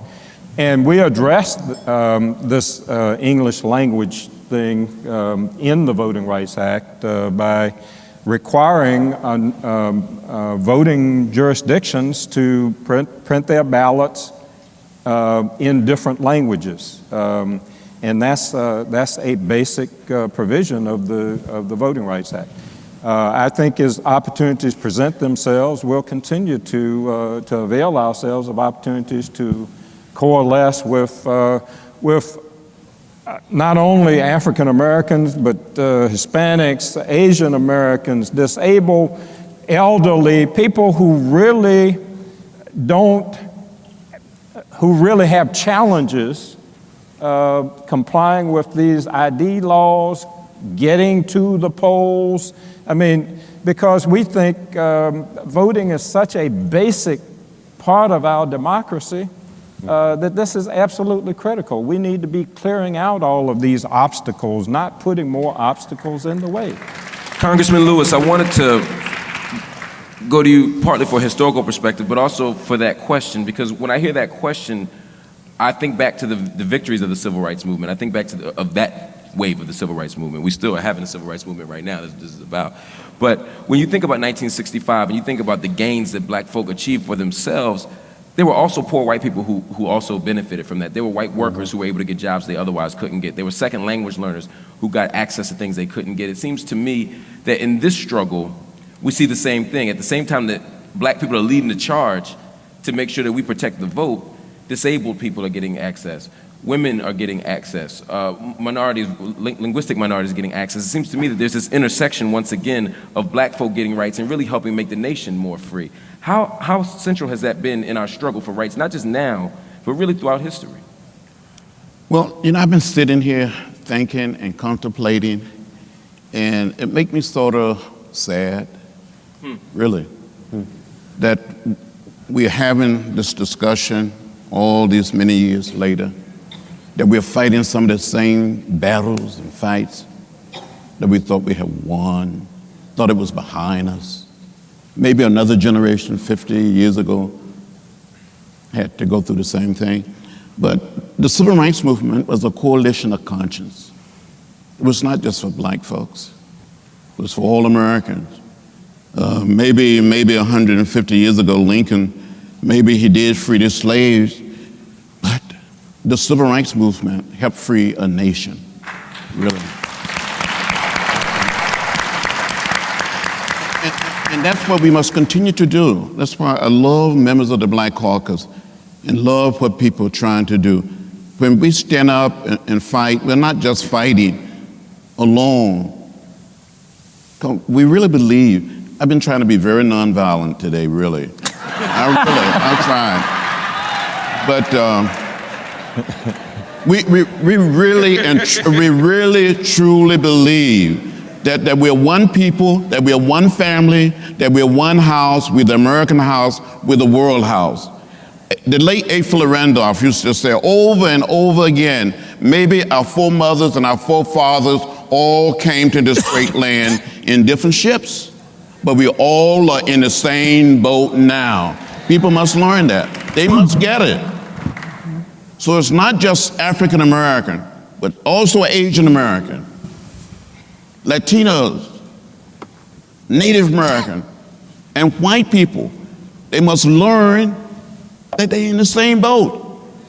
And that's why this election is important. They give us a voter ID if they want to end early voting. Whatever it takes, we got to get out there and vote like we never, ever voted before.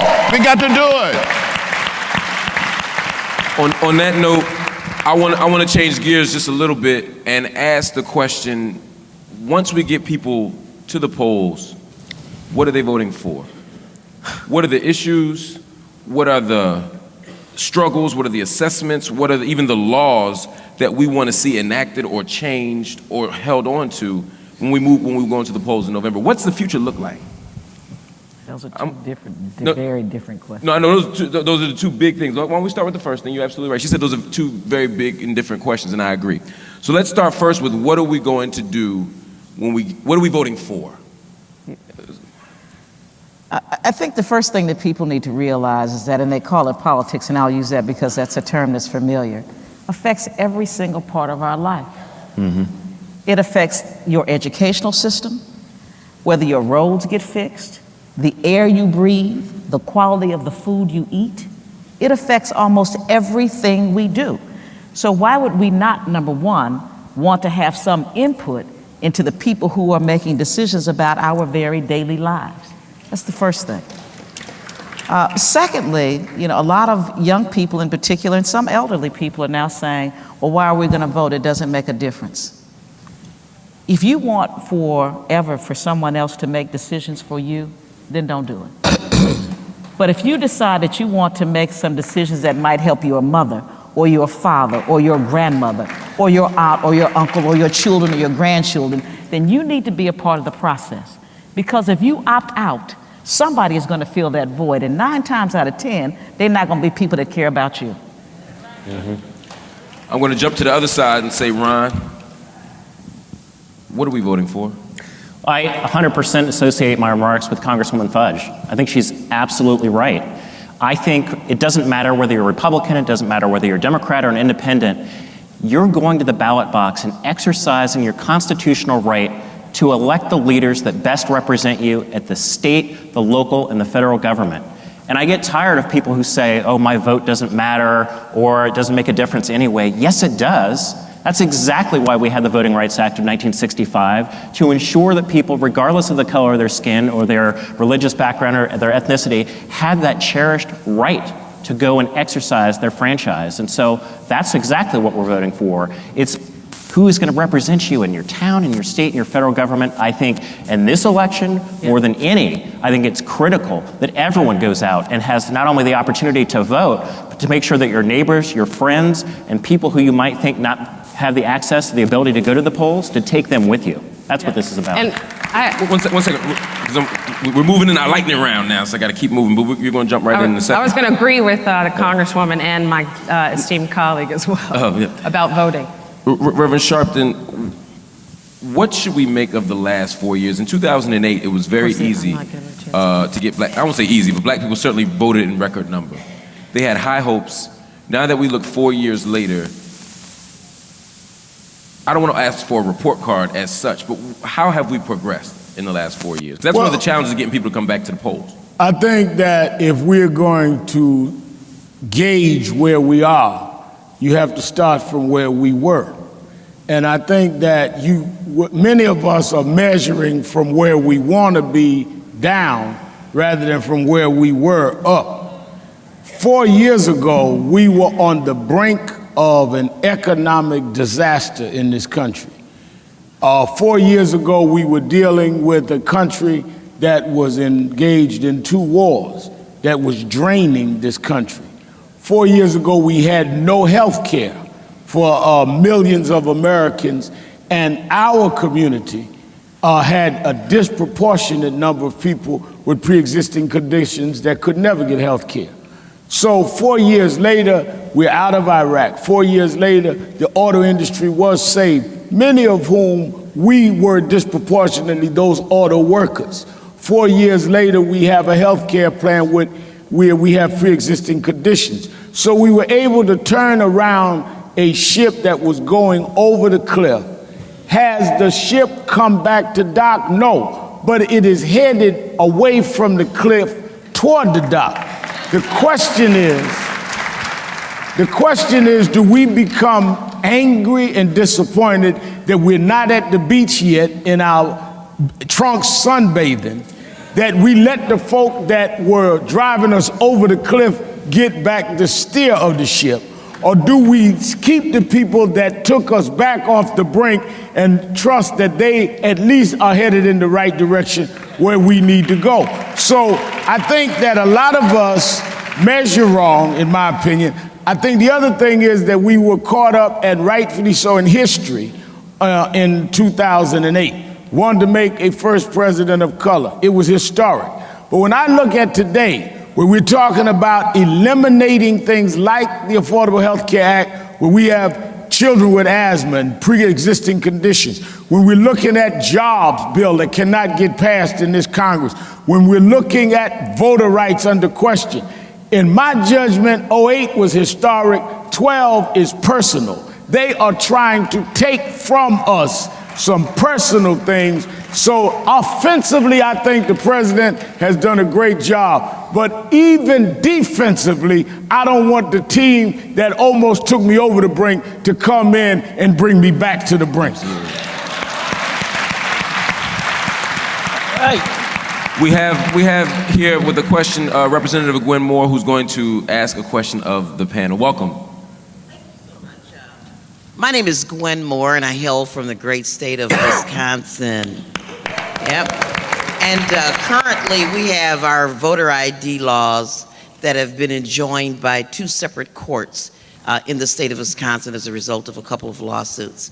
My question is to Mr. Christie, and I'm very happy to meet you in person, sort of a superstar. That's 2 of us.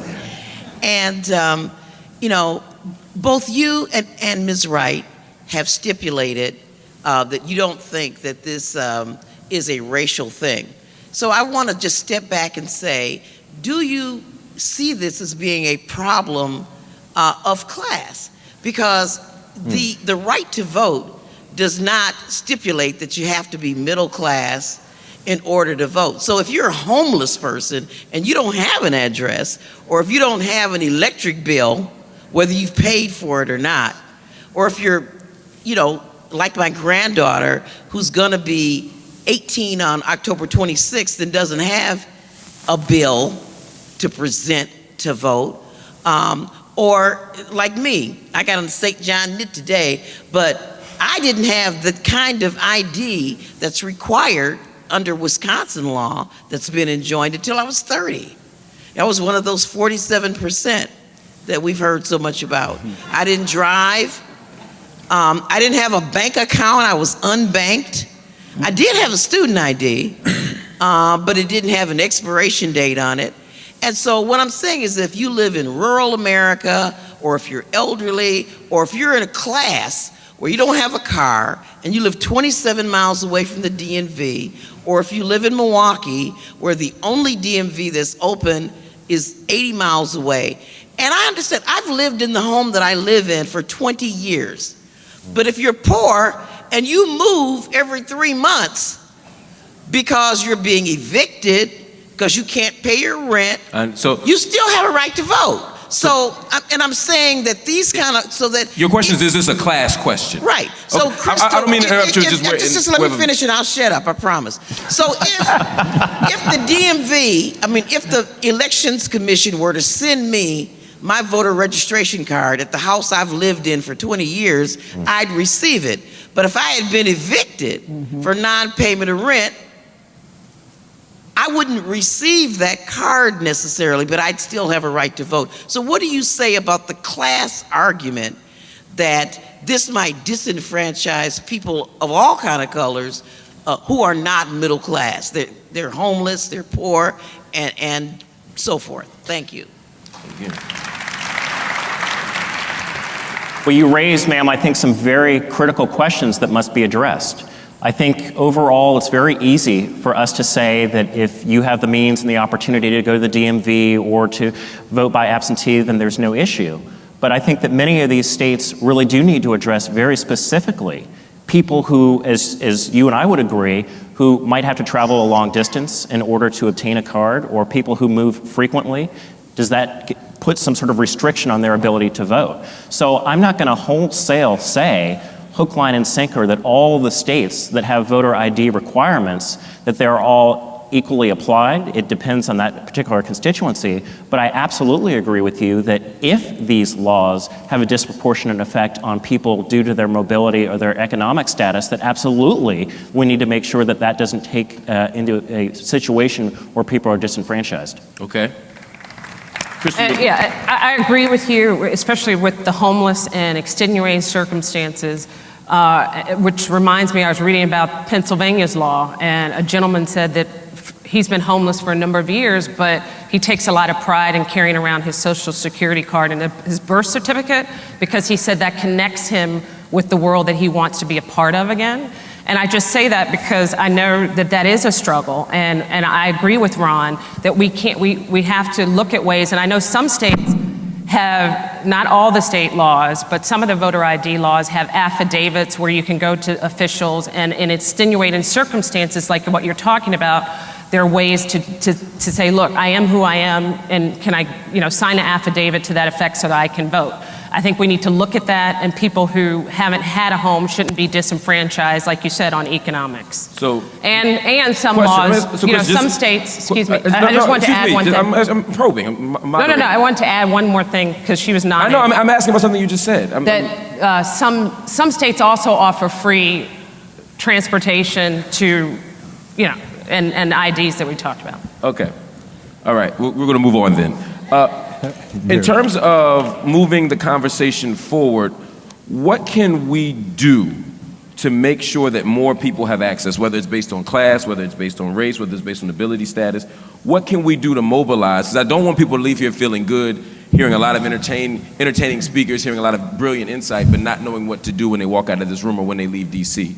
What can we do? First of all, I think everyone in this room must confirm their voter status before November 6th. Yep, that's right. Do not wake up on the morning of November 6th and say, oh, let me go and check and see if I have all of the proper identification and I know where my polling site is. Ladies and gentlemen, in some states across this country, they are still trying to purge people from the voter rolls because of mobility issues. In Denver, for example, Mayor Hancock told me that they were trying to purge people who did not vote in 2010. Now, we know that purging was an issue in Florida, and luckily the judicial branch of government intervened. But I would say, educate yourself. Yes. You need to have like a three-part program. Right now, confirm your voter registration status. Number 2, confirm your polling site.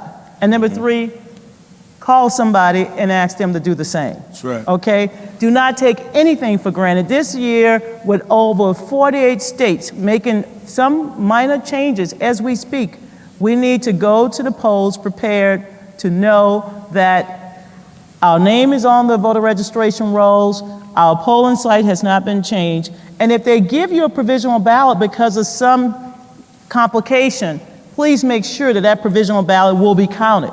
And if many of you who are students in this room, it is time now to begin to request your absentee ballot, because they've also changed those rules. And states now, some of you may have to come up with an excuse to why you need your ballot. I'm traveling, I'm out of state in school. Anyway, I'm just warning everyone, the rules have changed overnight. Absolutely. I want to get back to that point, but we have another group of people in our Google Hangout who have a question. They are about to ask that question.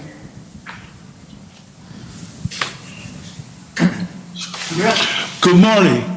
My name is Richard Ford, and I'm a city councilman from the city of Clairton and the member of the Mon Valley Political Action Committee of the Mon Valley, with whom some of our members are seated here today. My question is in relationship to the voter ID law. And as Debbie Washington Schwartz had stated it quite well, the law was passed by the Commonwealth Court, then appealed and sent up to the Supreme Court. The Supreme Court heard the law and kicked it back to the Commonwealth Court to say that we have some problems with this law and we want you to take another look at it and judge again. Now, my question is, what can we do as a group and a nation to rebuke this voter ID law in Pennsylvania? And the second part of my question is, what federal support can we get at the voting polls to assure compliance of voters' rights? Okay. And I ask that of the entire panel. Well, the entire panel won't be able to answer just in the interest of time. Whomever. But we'll get some short answers from several members of the panel. Reverend Sharpton, I want to start with you because you and Ben Jealous and Marc Morial have been working very hard on this issue for a very long time. What are some of the things that people can do? What are some of the things that are being done? I think that, one, Donna Brazile is right. Everyone should check their voting status and their families.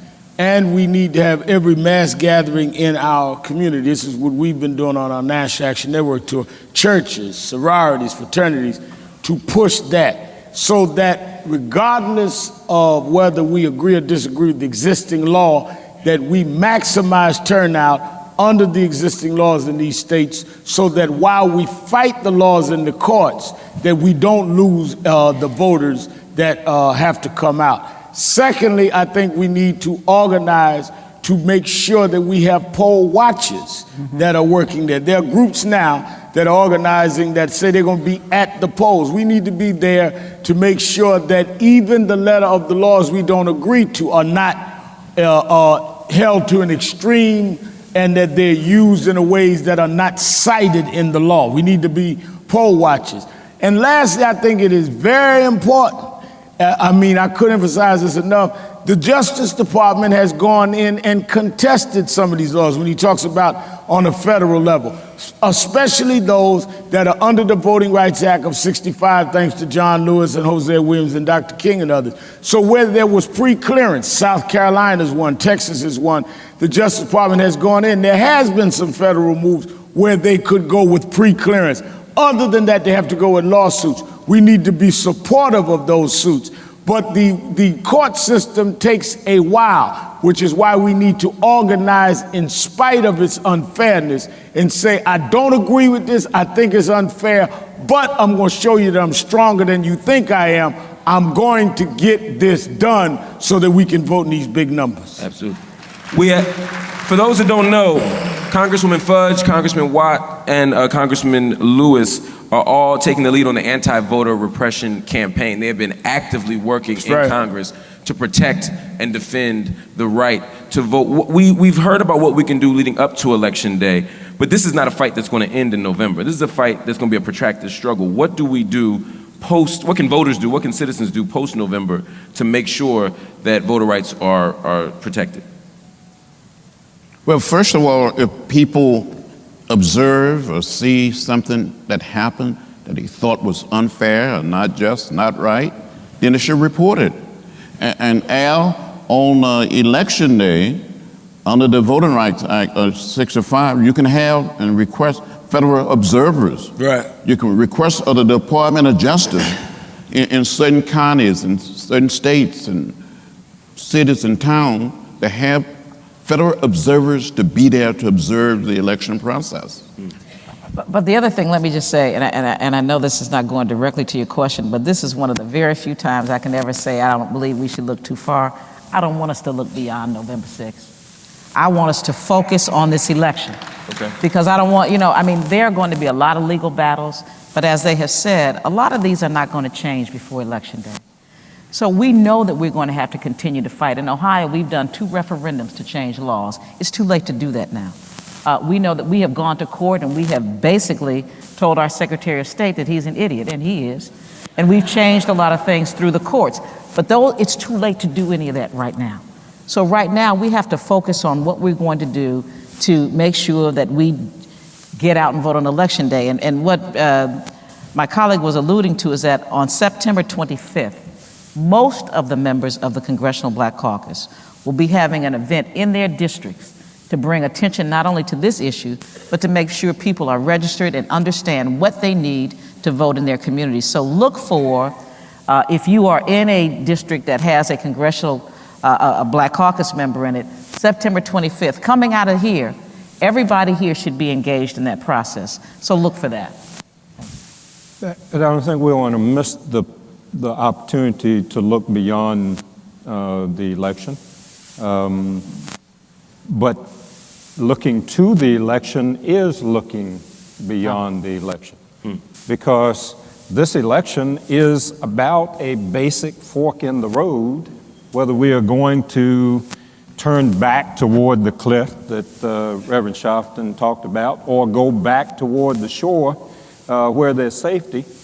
And the people who will be making these decisions beyond this election, we want to be sensitive to our positions. And a lot of these issues, all of these issues are not day-to-day issues, they are long-term issues.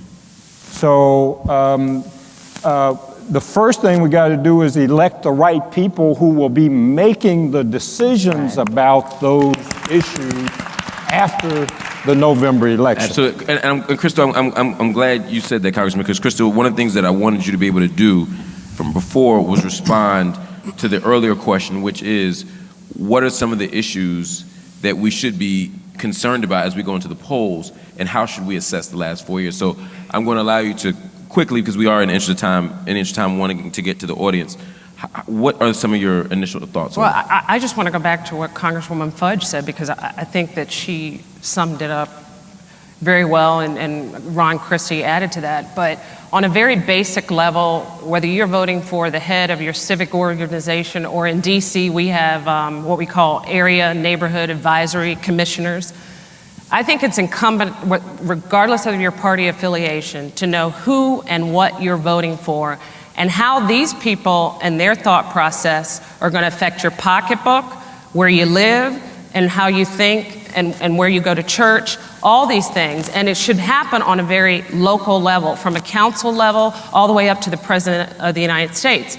And I think what this election is about, to me, if we're going to frame the debate with respect to Black Americans, to me, this election is about, why is it that in 1960 we had 36% of Black males who were incarcerated in 1960? I was rereading the Moynihan Report, which the deceased Daniel Patrick Moynihan wrote for President Johnson about the state of Black America as he saw it in 1964. And then I thought about today, where we have 55% of Blacks in prison. And then I looked back at the report and I saw that we, at the time in 1964, when Moynihan wrote this report to give it to President Johnson, he said the biggest thing that he saw, the crisis affecting Black Americans, was the breakdown of the Black family. Because at the time, you had 23% of Black Americans being born into single-parent households headed by women. Today, that number is 73%. So I think that the civil rights crisis facing Black Americans today is crime, and why so many of our Black males are being killed in cities like Chicago and Philadelphia. and really the breakdown of the family. And I think that whether you're voting, whoever you're going to vote for president or on the local level, you should ask, how are these people affecting that? Because we are not going to be, we will not have the economic prosperity as our white, Asian, or I would argue to say Hispanic counterparts until we deal with those two things. And so I think this election should also be about the issues facing us as Black Americans. Okay. It is now time to take some questions from the audience. We'd love for you to come on up to the microphones and ask your question. I'm sure this would never happen at an event like this, but I will, in a perfunctory fashion, say, please make these questions and not comments, statements, sales pitches, anecdotes. Oh, exactly. My name is Asa Gordon. I'm Secretary General of the Sons and Daughters of the United States Colored Troop. First, a commercial. The African American Civil War Memorial is honoring the sesquicentennial commemoration of the Emancipation Proclamation. Your question, brother. I'm scared of them. I'll cut y'all off. Go ahead. Okay, next 3 days. All right. Question. The last slave to serve in Congress, Congressman George Henry Wright of North Carolina, called for the reduction in representation of states that disfranchise its Black population. Pending in federal court right now is Gordon versus the clerk of the United States of Congress. I am the Gordon. It is to enforce that provision of the Constitution that George Henry Wright, the last slave who served, asked for, to reduce the representation of states that would disfranchise its African American. Why is no civil rights organization trying to enforce that provision? We got your question, brother. That's a great question. So let's stretch it a little bit and say, what kind of penalties should we think about as we're trying to enforce the protection of this vote? Whether it's reducing representation in the state, whether it's economic penalties, what can we do to apply pressure on states that are doing this? Gordon versus the clerk is asking for that right now. It's pending in court. If you want to join anyone here, brother, if you have anything else, you can. And at the end of this, you can give out flyers, distribute at the door. But just in the interest of time, I want to make sure we get a lot of people. So, can someone, Congressman White, you seem like you want to. Well, I don't think one of the remedies for people doing wrong is to take away their rights. I mean, that's what we've been talking about here. Our challenge is to expand the ability of people and to participate. So, the whole premise of your bill, I don't think is one that I would necessarily subscribe to based on the way you've described it. I'm not familiar with the bill, but I just, to say that George H. White stood for that, I'm not sure that would be what I would say George H. White stood for. We honor George H. White in this legislative conference by awarding the Phoenix Award because he said, Phoenix-like, we will rise up and come again. And we have risen up and we want to stay risen, right? Okay. Yeah. We have time for a quick question, 10 seconds. We're going to get a 20-second response. Right. I suspect your question is about marijuana. My name is Howard. My name is Howard Woldridge. I'm a retired police detective from Fort Worth, Texas, representing cops, citizens opposing prohibition. My question is disenfranchisement of the Black population in this country because, with all due respect, Reverend Sharpton, there's 3 wars in this country: Iraq, Afghanistan, and the war on drugs, which has killed more African Americans, destroyed the communities more than all the rest combined. So my question is, why are we not discussing that there are hundreds of thousands, 1/3 of the Black males in Florida cannot vote, period, because of a drug war prohibition conviction? Thank you.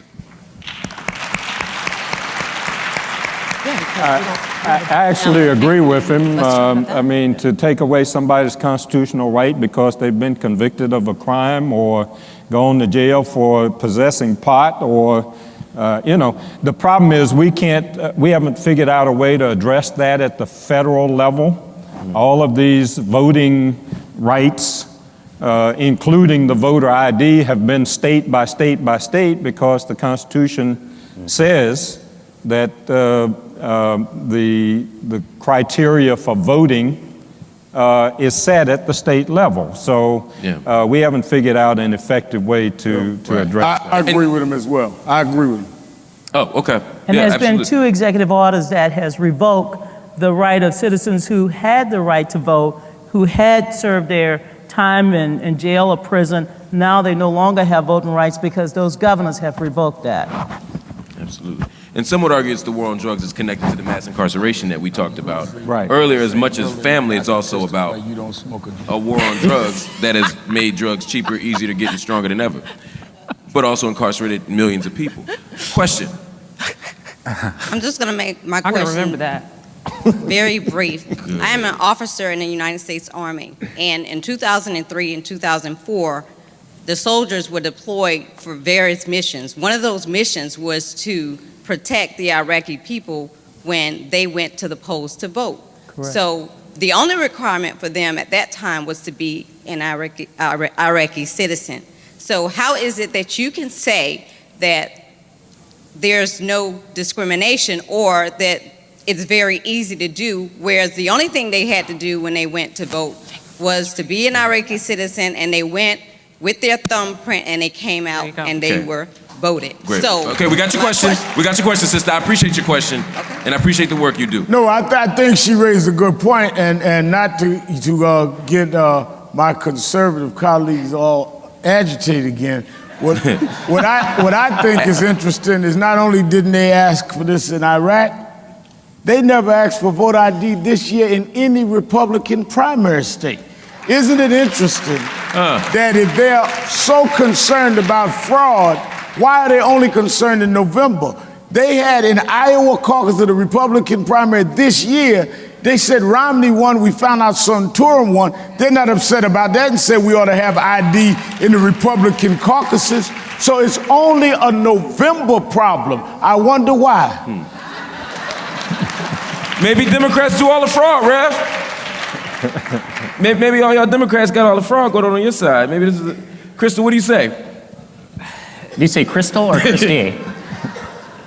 Responding to the question, in Iraq, they still had to, give you a fingerprint of their thumb, which traces you to somebody. So this is not, I think trying to poo-poo this idea, there's a reason why they wanted him, why did they want him to have a fingerprint then? I'm ready to surrender my But it was a way to identify people. Right. It was a way to identify people. Do away with registration. And you have to go to a bank and you don't have when you don't have a checking account. Excuse me. When you don't have a checking account at Wells Fargo, they make you what? I've seen it. Give a thumbprint, right? Right? Why did they do it at the bank? Why did they do it at the bank? Fraud. She didn't hear what I said earlier. They do it because of fraudulent reasons. It's why the bank makes. I've seen people have to give their thumbprint before they cash a check. She gotta go. Next question. I'm just making. You asked me. I'm making an observation. Well, why didn't y'all have voter ID at the Republican primaries? That's a good question, though. That is a good question. I have a question for you. Why did you guys require an ID to get into the Democratic National? Hold up, everybody. Answer my question. Hold up. We're going to give her a chance to answer this question. I'm not sure there was. Crystal, hold on 1 second, Crystal. Do you know the answer to that? Ms. Wright. So is that true? I haven't heard that. Hold on 1 second. The question is, everybody, just pay attention to me for a minute. The question is, and I think it's a reasonable question, why wasn't there a voter ID demand during the Republican primary? I think that's a fair question. I think there should be. I think that there should be a voter identification. No, hold on for a second. In the interest of time, the question is, and I'm not being nonpartisan here. The question is, why wasn't there one, though? I understand you saying there should be. Why was there not a demand until Democrats? I can't speak to that. Right. All I said is, as I said at the outset of my comments, is that there should be a uniform system that President Carter and Secretary of State Baker said that there should be in place. So I can't speak to why a particular state did or didn't pass something. That's not for me to say. But and we're going to go to the next question, but I hope you could at least imagine how So one what do you could think fit- it is, Marc? Oh, one sec. What's the I don't know, inference but here? I'm an objective moderator. Where's the inference, Reverend? but one...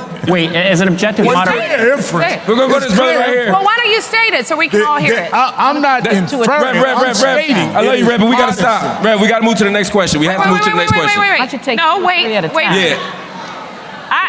Why don't we take this question and the sister behind you question at the same time? Yes, but we can answer that. All right. Peace and blessings. My name is Brother Dirk.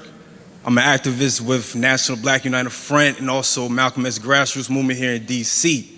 And one thing also, besides that I'm an activist, I'm also a student of history. And one thing I've noticed is that when black folks try to come together, we continue to practice the same tactics that has not worked for centuries.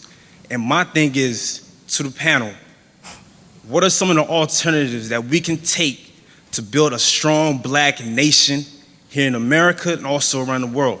Other than voting? Yes. Okay. And I also feel black nationalism should be brought to the table. Okay.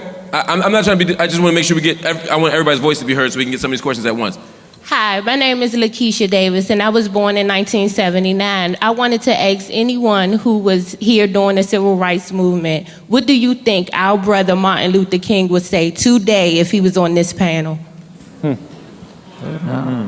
Let's take one more. I wasn't lying. I'm waiting. We're going to take one more question and then we're going to allow everybody, My name is Vivian Covington. I'm Mary University Park. Thumbs up to you, Reverend. And I appreciate it because maybe on my thumb is my address, my phone bill, my light bill. Maybe they can do that on that. And my impression is I am going to work extremely hard. I'm getting ready to get a young organization called Young Legislators because they need to know the truth. And maybe in another question, can you give me the statistics on the white folk? Because, it's not that I'm prejudicial in any way, but I'm so tired of these statistics that's given on black people in Iowa. Where are you doing these statistics at? Because I cannot understand that there are a lot of white people on unemployment, on welfare as well, but we never hear those numbers. Okay. So thumbs up. We got you. Reverend. We appreciate your thumbs up. 2 questions. What are some other strategies black folks should be deploying instead of, the brother might be asking, but also I might ask in addition to voting? That was one question. The second question was from the sister who asked, yeah, what would Dr. King say? What would Dr. King say? John can tell you that. John Lewis, I think, is... So let's start with the Dr. King question. I was going to say he needs to... First of all, I knew Martin Luther King Jr. very, very well. I met the man when I was 18 years old. And if Dr. King was here today, he would be grateful for the progress that we've made. He'd be grateful that we elected President Barack Obama as president. But he was said to us that the election of Barack Obama is not the fulfillment of his dream. He will only say, he said it's only a down payment, only a down payment.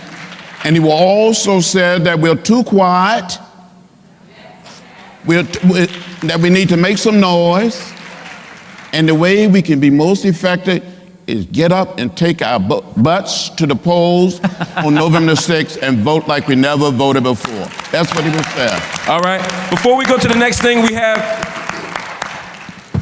an opportunity for the next question to be answered.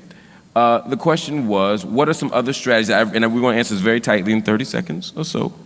What are some other strategies other than voting that black people should be deploying? John gave us the segue because he says, getting up off your butt is not just about voting, right? There's a quiet in the nation that was not there, that laid the groundwork for progress in years past. We need to all be raising our voices, not only at the voting booths, but outside the voting booths, expressing ourselves in positive ways, and I think that's an important strategy. Two-thirds of all jobs by 2020 will require college education. Education is still our passport out of poverty. Yes, that's it. Yes. Absolutely. We're going to take another question. Quick question. Unless we... Take 3. Quick question. I'm Otia Bruce with Lawndale Christian Development Corps from Chicago, Illinois. And thank you. My son is just entered into North Carolina A&T. And my question in for the my panel, district, hey. Yeah, absolutely. Aggie Pride. Aggie Pride, absolutely. Yeah. Okay. He will turn... Now that we got that out of our system. He will turn 18 like many other students while he's at college. He's not able to do an absentee vote. What do we do in that case? Why is it? He's going to be 18 in 2 days. Why can't he do absentee? Is he at A&T? He's at A&T. Get him registered in North Carolina. He'll be a lot more help to us in North Carolina than he'll be in your state. Okay, thank you. Yes. Give me his phone number. I'll call him and get him registered this week.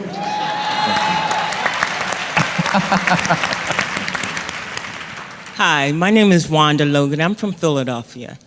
I also have an employment agency in Philadelphia, but right now we have many young people that I know are going to be able to get ID, and we're pushing for new voters. But the problem basically is our senior citizens. They are the super voters in Philadelphia. They actually are almost 70%. If we cannot get them to be able to have that ID, we have a big problem in Philadelphia. We didn't, I think at one point they said that we were having, they were able to get their ID for free. Then it changed. We had people going to the DV, you know, for the driver's license. Yes, ma'am. And come to find out, they needed to pay $19, $20, and a lot of senior citizens didn't have it. Let me, in the interest of time, I can tell you I'm in Philadelphia still. We're organized in Philadelphia. We're doing a lot of work there. Connect with me afterward, and I can tell you, but some of the big churches there, particularly Enon, Reverend Waller's doing some work there. I'm very partnering with him. familiar. Yeah, so connect with me. We're getting people out. So we'll do that. We're doing that. Basically, my grandmother's 103 years old. Oh. Okay. Wow. She doesn't have a birth certificate. Oh, no. Right. Okay, there's nothing, you know, and last year she did vote. I mean, she's been getting a Social Security check. She's been getting anything from the government. What do you do in these cases? Because if they want to find you, they know how to find you. Yeah. I mean, you know, so. Right. Say the IRS don't ask for no ID. No, I think you said it right. I think that they're organizing. A lot going on. Reverend Kevin Johnson works with us. A lot of people going on we need to connect with. But we need to get the ID in their hands. Right. As we fight these Pennsylvania laws. We should not just roll over. Absolutely. Absolutely. Yes, my name is Anise Jenkins. I'm president of Stand Up for Democracy in DC Coalition, otherwise known as Free DC. I want everyone to know that I want to thank Donna Brazile and Reverend Sharpton for putting DC statehood on the front burner. I want to thank them so much. I would like to ask how we can get the message out on a national level that there are 620,000 federal tax-paying residents in the District of Columbia that are voter suppression number one. Absolutely, that's a great question. Before we answer that question, though, we do have another special guest. House Minority Leader Nancy Pelosi is here, and please give her a warm round of applause.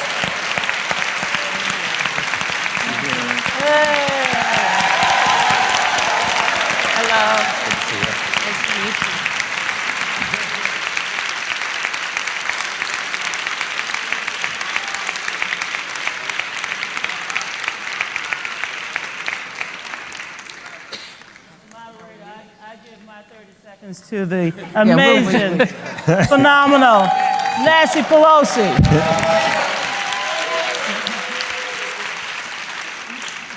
Good morning, everyone. Good morning, distinguished panel.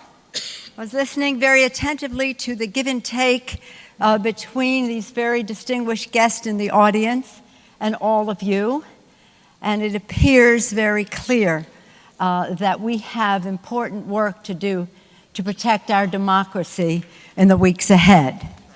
At the start of my remarks, I want to call to mind our dear former and deceased colleague, Donald Payne. He had a call to service that was about respecting the dignity and worth of every person, wherever that person lived in the world. He made us very proud of our country and of his service. I know that he would be very proud and was of Emanuel Cleaver, our distinguished chair of the Congressional Black Caucus, of Gwen Moore and Andre Carson, who are co-chairing the legislative conference here, of Elsie Scott and her work as president of the CBC Foundation, and Shanice Washington as chairman of the board, and the members of the CBC, the Congressional Black Caucus, which we always refer to as the conscience of the Congress. Last year when we came together, you remember that whether a change of the time of the dedication of the Reverend Martin Luther King Memorial, it's supposed to be August, then later to October. So right around this time, we were in the midst of that glow, and we will continue always to be. But Dr. King talked about time. He talked about the fierce urgency of now. We know that. He talked about the gradualism, which should be avoided. And I'm so pleased that your theme is voting rights, new age discrimination, age, time factor, and also that inspiring leaders, building generations. That's about time too. And so everything we do is how we use that infinite, that very finite quantity of time. Back to Reverend King, imagine that Reverend Martin Luther King's memorial is there with Lincoln and Jefferson and Washington, with the founders and the preservers of this great American democracy. He honored the vows of our founders and took them to new heights in terms of civil rights and liberty for all Americans. And we know that, and we're constantly inspired by him and draw strength from him. And right now, today, we have a challenge that we must take the time to succeed with meeting and push us forward, this new generation and this new age of discrimination that we must call a halt to.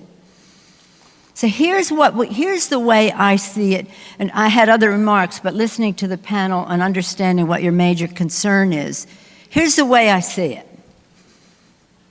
Because of that great wealth has been established in our country, and the disparity of income has become almost immoral. There are some people who have so much money. When I was young, and when I say this to an audience in the last couple of days, they don't know what I'm talking about. But perhaps there's somebody in the audience, maybe John Lewis, you and I, our birthdays are close. Ho, ho, that's rich. Did you ever hear that expression? Ho, ho, that's rich. Ho, ho, that's rich. They're so rich, they haven't the faintest idea what it's like. But we do. And we are about reigniting the American dream, reigniting it, because in these past 8 years before President Obama took office, there was this growing disparity. We must reignite the American dream, build ladders of opportunity for people who want to work hard, play by the rules, take responsibility, recognize the role of small business entrepreneurship, and a strong middle class. We have work to do to achieve that, especially since it is very clear that there are those who would snuff out the American dream. So in this election, our names are on the ballot, the president's name's on the ballot, Marcia Fudge's name, John Lewis, Mel Watt. Our names are on the ballot, but what is also on the ballot is nothing less than our democracy. Because our founders, they sacrificed their lives, their liberty, and their sacred honor for a democracy, the government of the many, not the government of the money. And these people with this big money, billions of dollars, have said, they're blatant.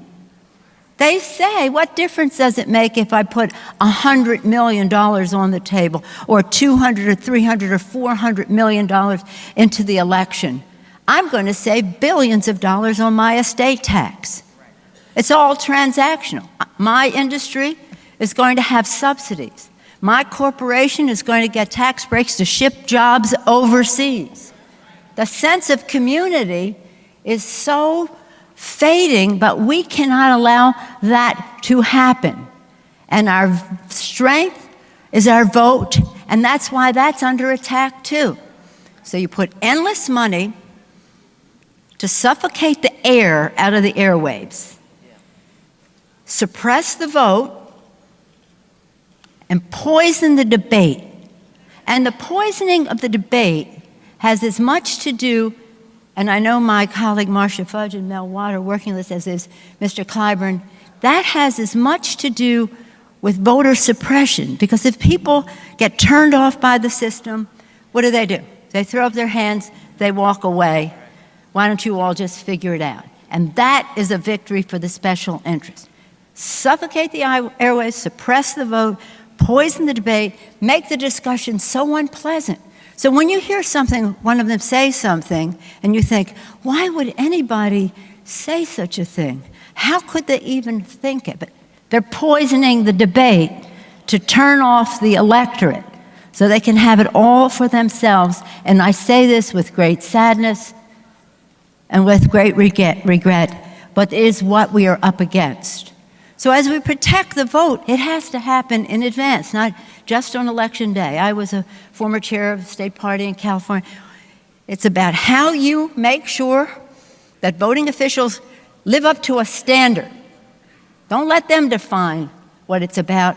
We all do it together. That's a democracy. So we make sure the rules are fair, and if they're not, we just don't agonize, we just organize. We go out there and we make sure that everybody who is eligible to vote is registered, has the ID, is registered to vote, and that their vote is counted as cast. As cast. Counted as cast. So, okay, preparation in advance, the procedures on Election Day, and if we have to have a recount, then we are in a better position because we have shown a bright light on the Election Day process well in advance. Early voting is our friend. They're trying to suppress early voting. Why would people, instead of wanting to remove obstacles of participation to voting in a democracy, isn't that a beautiful thing? Why would they want to establish obstacles to participation?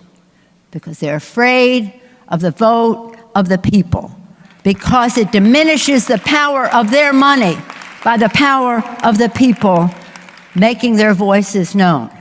So nothing less is at stake in this election than our democracy. It's on the ballot. The great middle class is on the ballot. Medicare is on the ballot.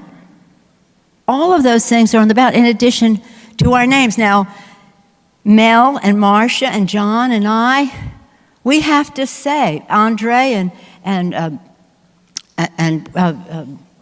Gwen, is Gwen here? Gwen and all of our colleagues here, we're on the ballot. We have to say, I'm Nancy Pelosi, Marcia Fudge, John Lewis, Mel Watt, Andre Carson, Gwen Moore. I approve this message. But these billionaires, their names are nowhere to be seen. But the public should know that the special interest is weighing in at the expense of the people's interest. So in closing, I'm going to issue this dare. This is my dare. D, disclose. I'm John Lewis. I approve this message. Mr. Big Bucks, his name should be on the ballot too so people know. Disclose. Transparency. Who's paying for this? Amend the Constitution to overturn Citizens United. It must be done. It must be done. Reform the system. In order to do that, we have to win. I'm not talking politically here, but certain people have to win. Public financing of campaigns. Let's diminish the role of money in campaigns. Disclose, amend, reform, elect reformers. I don't care if they're Democrats and Republicans who want to reform the system so that we're true to our democracy. I promise you this, you lower the role of money in politics, you increase the civility by stopping their poisoning of the debate, Lower the role of money, increase civility. You'll elect more women, more minorities, more young people to public office. That's a very wholesome thing, and it's in keeping with your inspiring leaders building generations for the future. Thank you for what you are all doing in this regard. Nothing less is at stake than what Martin Luther King taught us so well and our founders stand for. Thank you all very much. Hi, Ladies everyone. and gentlemen, We're not quite done yet. My name is Mena. I'm a senior policy analyst with the Congressional Black Caucus Foundation. Those of you who had questions, we'll be continuing this conversation with Donna Brazile, Dr. Marc Lamont Hill, and some other fabulous panelists from 2 to 4 p.m. in room 201. That's the Black Empowerment panel if you want to continue the conversation there. Also, we have a voting rights toolkit, which all of you have received on flash drives, just basically giving you a very easy 3-step process on how to vote. Please go and share that with others. We also have a voting rights report that has been passed out, and you can look at our website for more information. We also, before you leave, if you could please welcome our sponsor, the International Executive Vice President of the Service Employees International Union. She's going to come up and make remarks. If it weren't for them, we would not be able to have this, so let's give them a warm round of applause, please. Thank you. This is Valerie Long. Good morning. I know people are leaving to do the next things, and I'm going to be very brief because, quite frankly, we have a lot to do. We have a lot to do, and we've heard it from the panelists who just left our leaders in the civil rights and political movement, and quite frankly, in our country. Because quite frankly, this is not about a black-white issue. This is about democracy in our country, and we cannot be silenced. We have voter suppression in this country. We have a way in which people that are working people are being suppressed, and we can't just like sit down and not make it happen for our folks. What we basically need to do, and what we've been talking about this morning, is to do whatever we can in this room to talk to our neighbors, talk to folks in our beauty shops, talk to people in our church, and make sure folks are registered. Make sure that folks kind of understand that this is an organized drive to suppress our vote, but more importantly that, we have a stake in this. I have a 29-year-old son who asked me just recently, why should it matter, Mom? Why should it matter? And what I said to him after being very shocked was, it should matter because of your daughter. It should matter because of your future. It should matter because of my grandmother, your great-grandmother. It should matter because of what this country has been about and what it's been about for all of us. So I know that this group of people in this room are committed. We've done our best to energize our base. We've done our best to talk to our community partners in this room, but this room is not enough. This room is about more than just this room. It's about joining together for a better future. It's about recognizing the issues as they are in this country and not being fooled. Because quite frankly, I'm sick of people thinking that we're stupid. We're really not stupid, right? We know what this is about. This is about trying to make us not what we can be. This is about not making this country what it can be. This is about the division of hate. This is about the division of something about the 1% and everyone else. And we are part of the everyone else, and I'm kind of sick of it. I need my granddaughter who's 9-year-old to have a better future. I want to be able to defend on the sister there who's nodding her head to lift my granddaughter up. And I know that we can make this country better. So I know for the 2.2 million members that our union, the Service Employees International Union, represents, we are all in for this election. We are all in to make this country what it should be. We are all in for civil rights. We are all in for black, brown pride. And we are all in to making sure that this is going to be the best 21st century middle class country that we can build together. Thank you very much. Make the day good. We have 46 days to go, people. 46 days. Let's make it real. Thank you very much.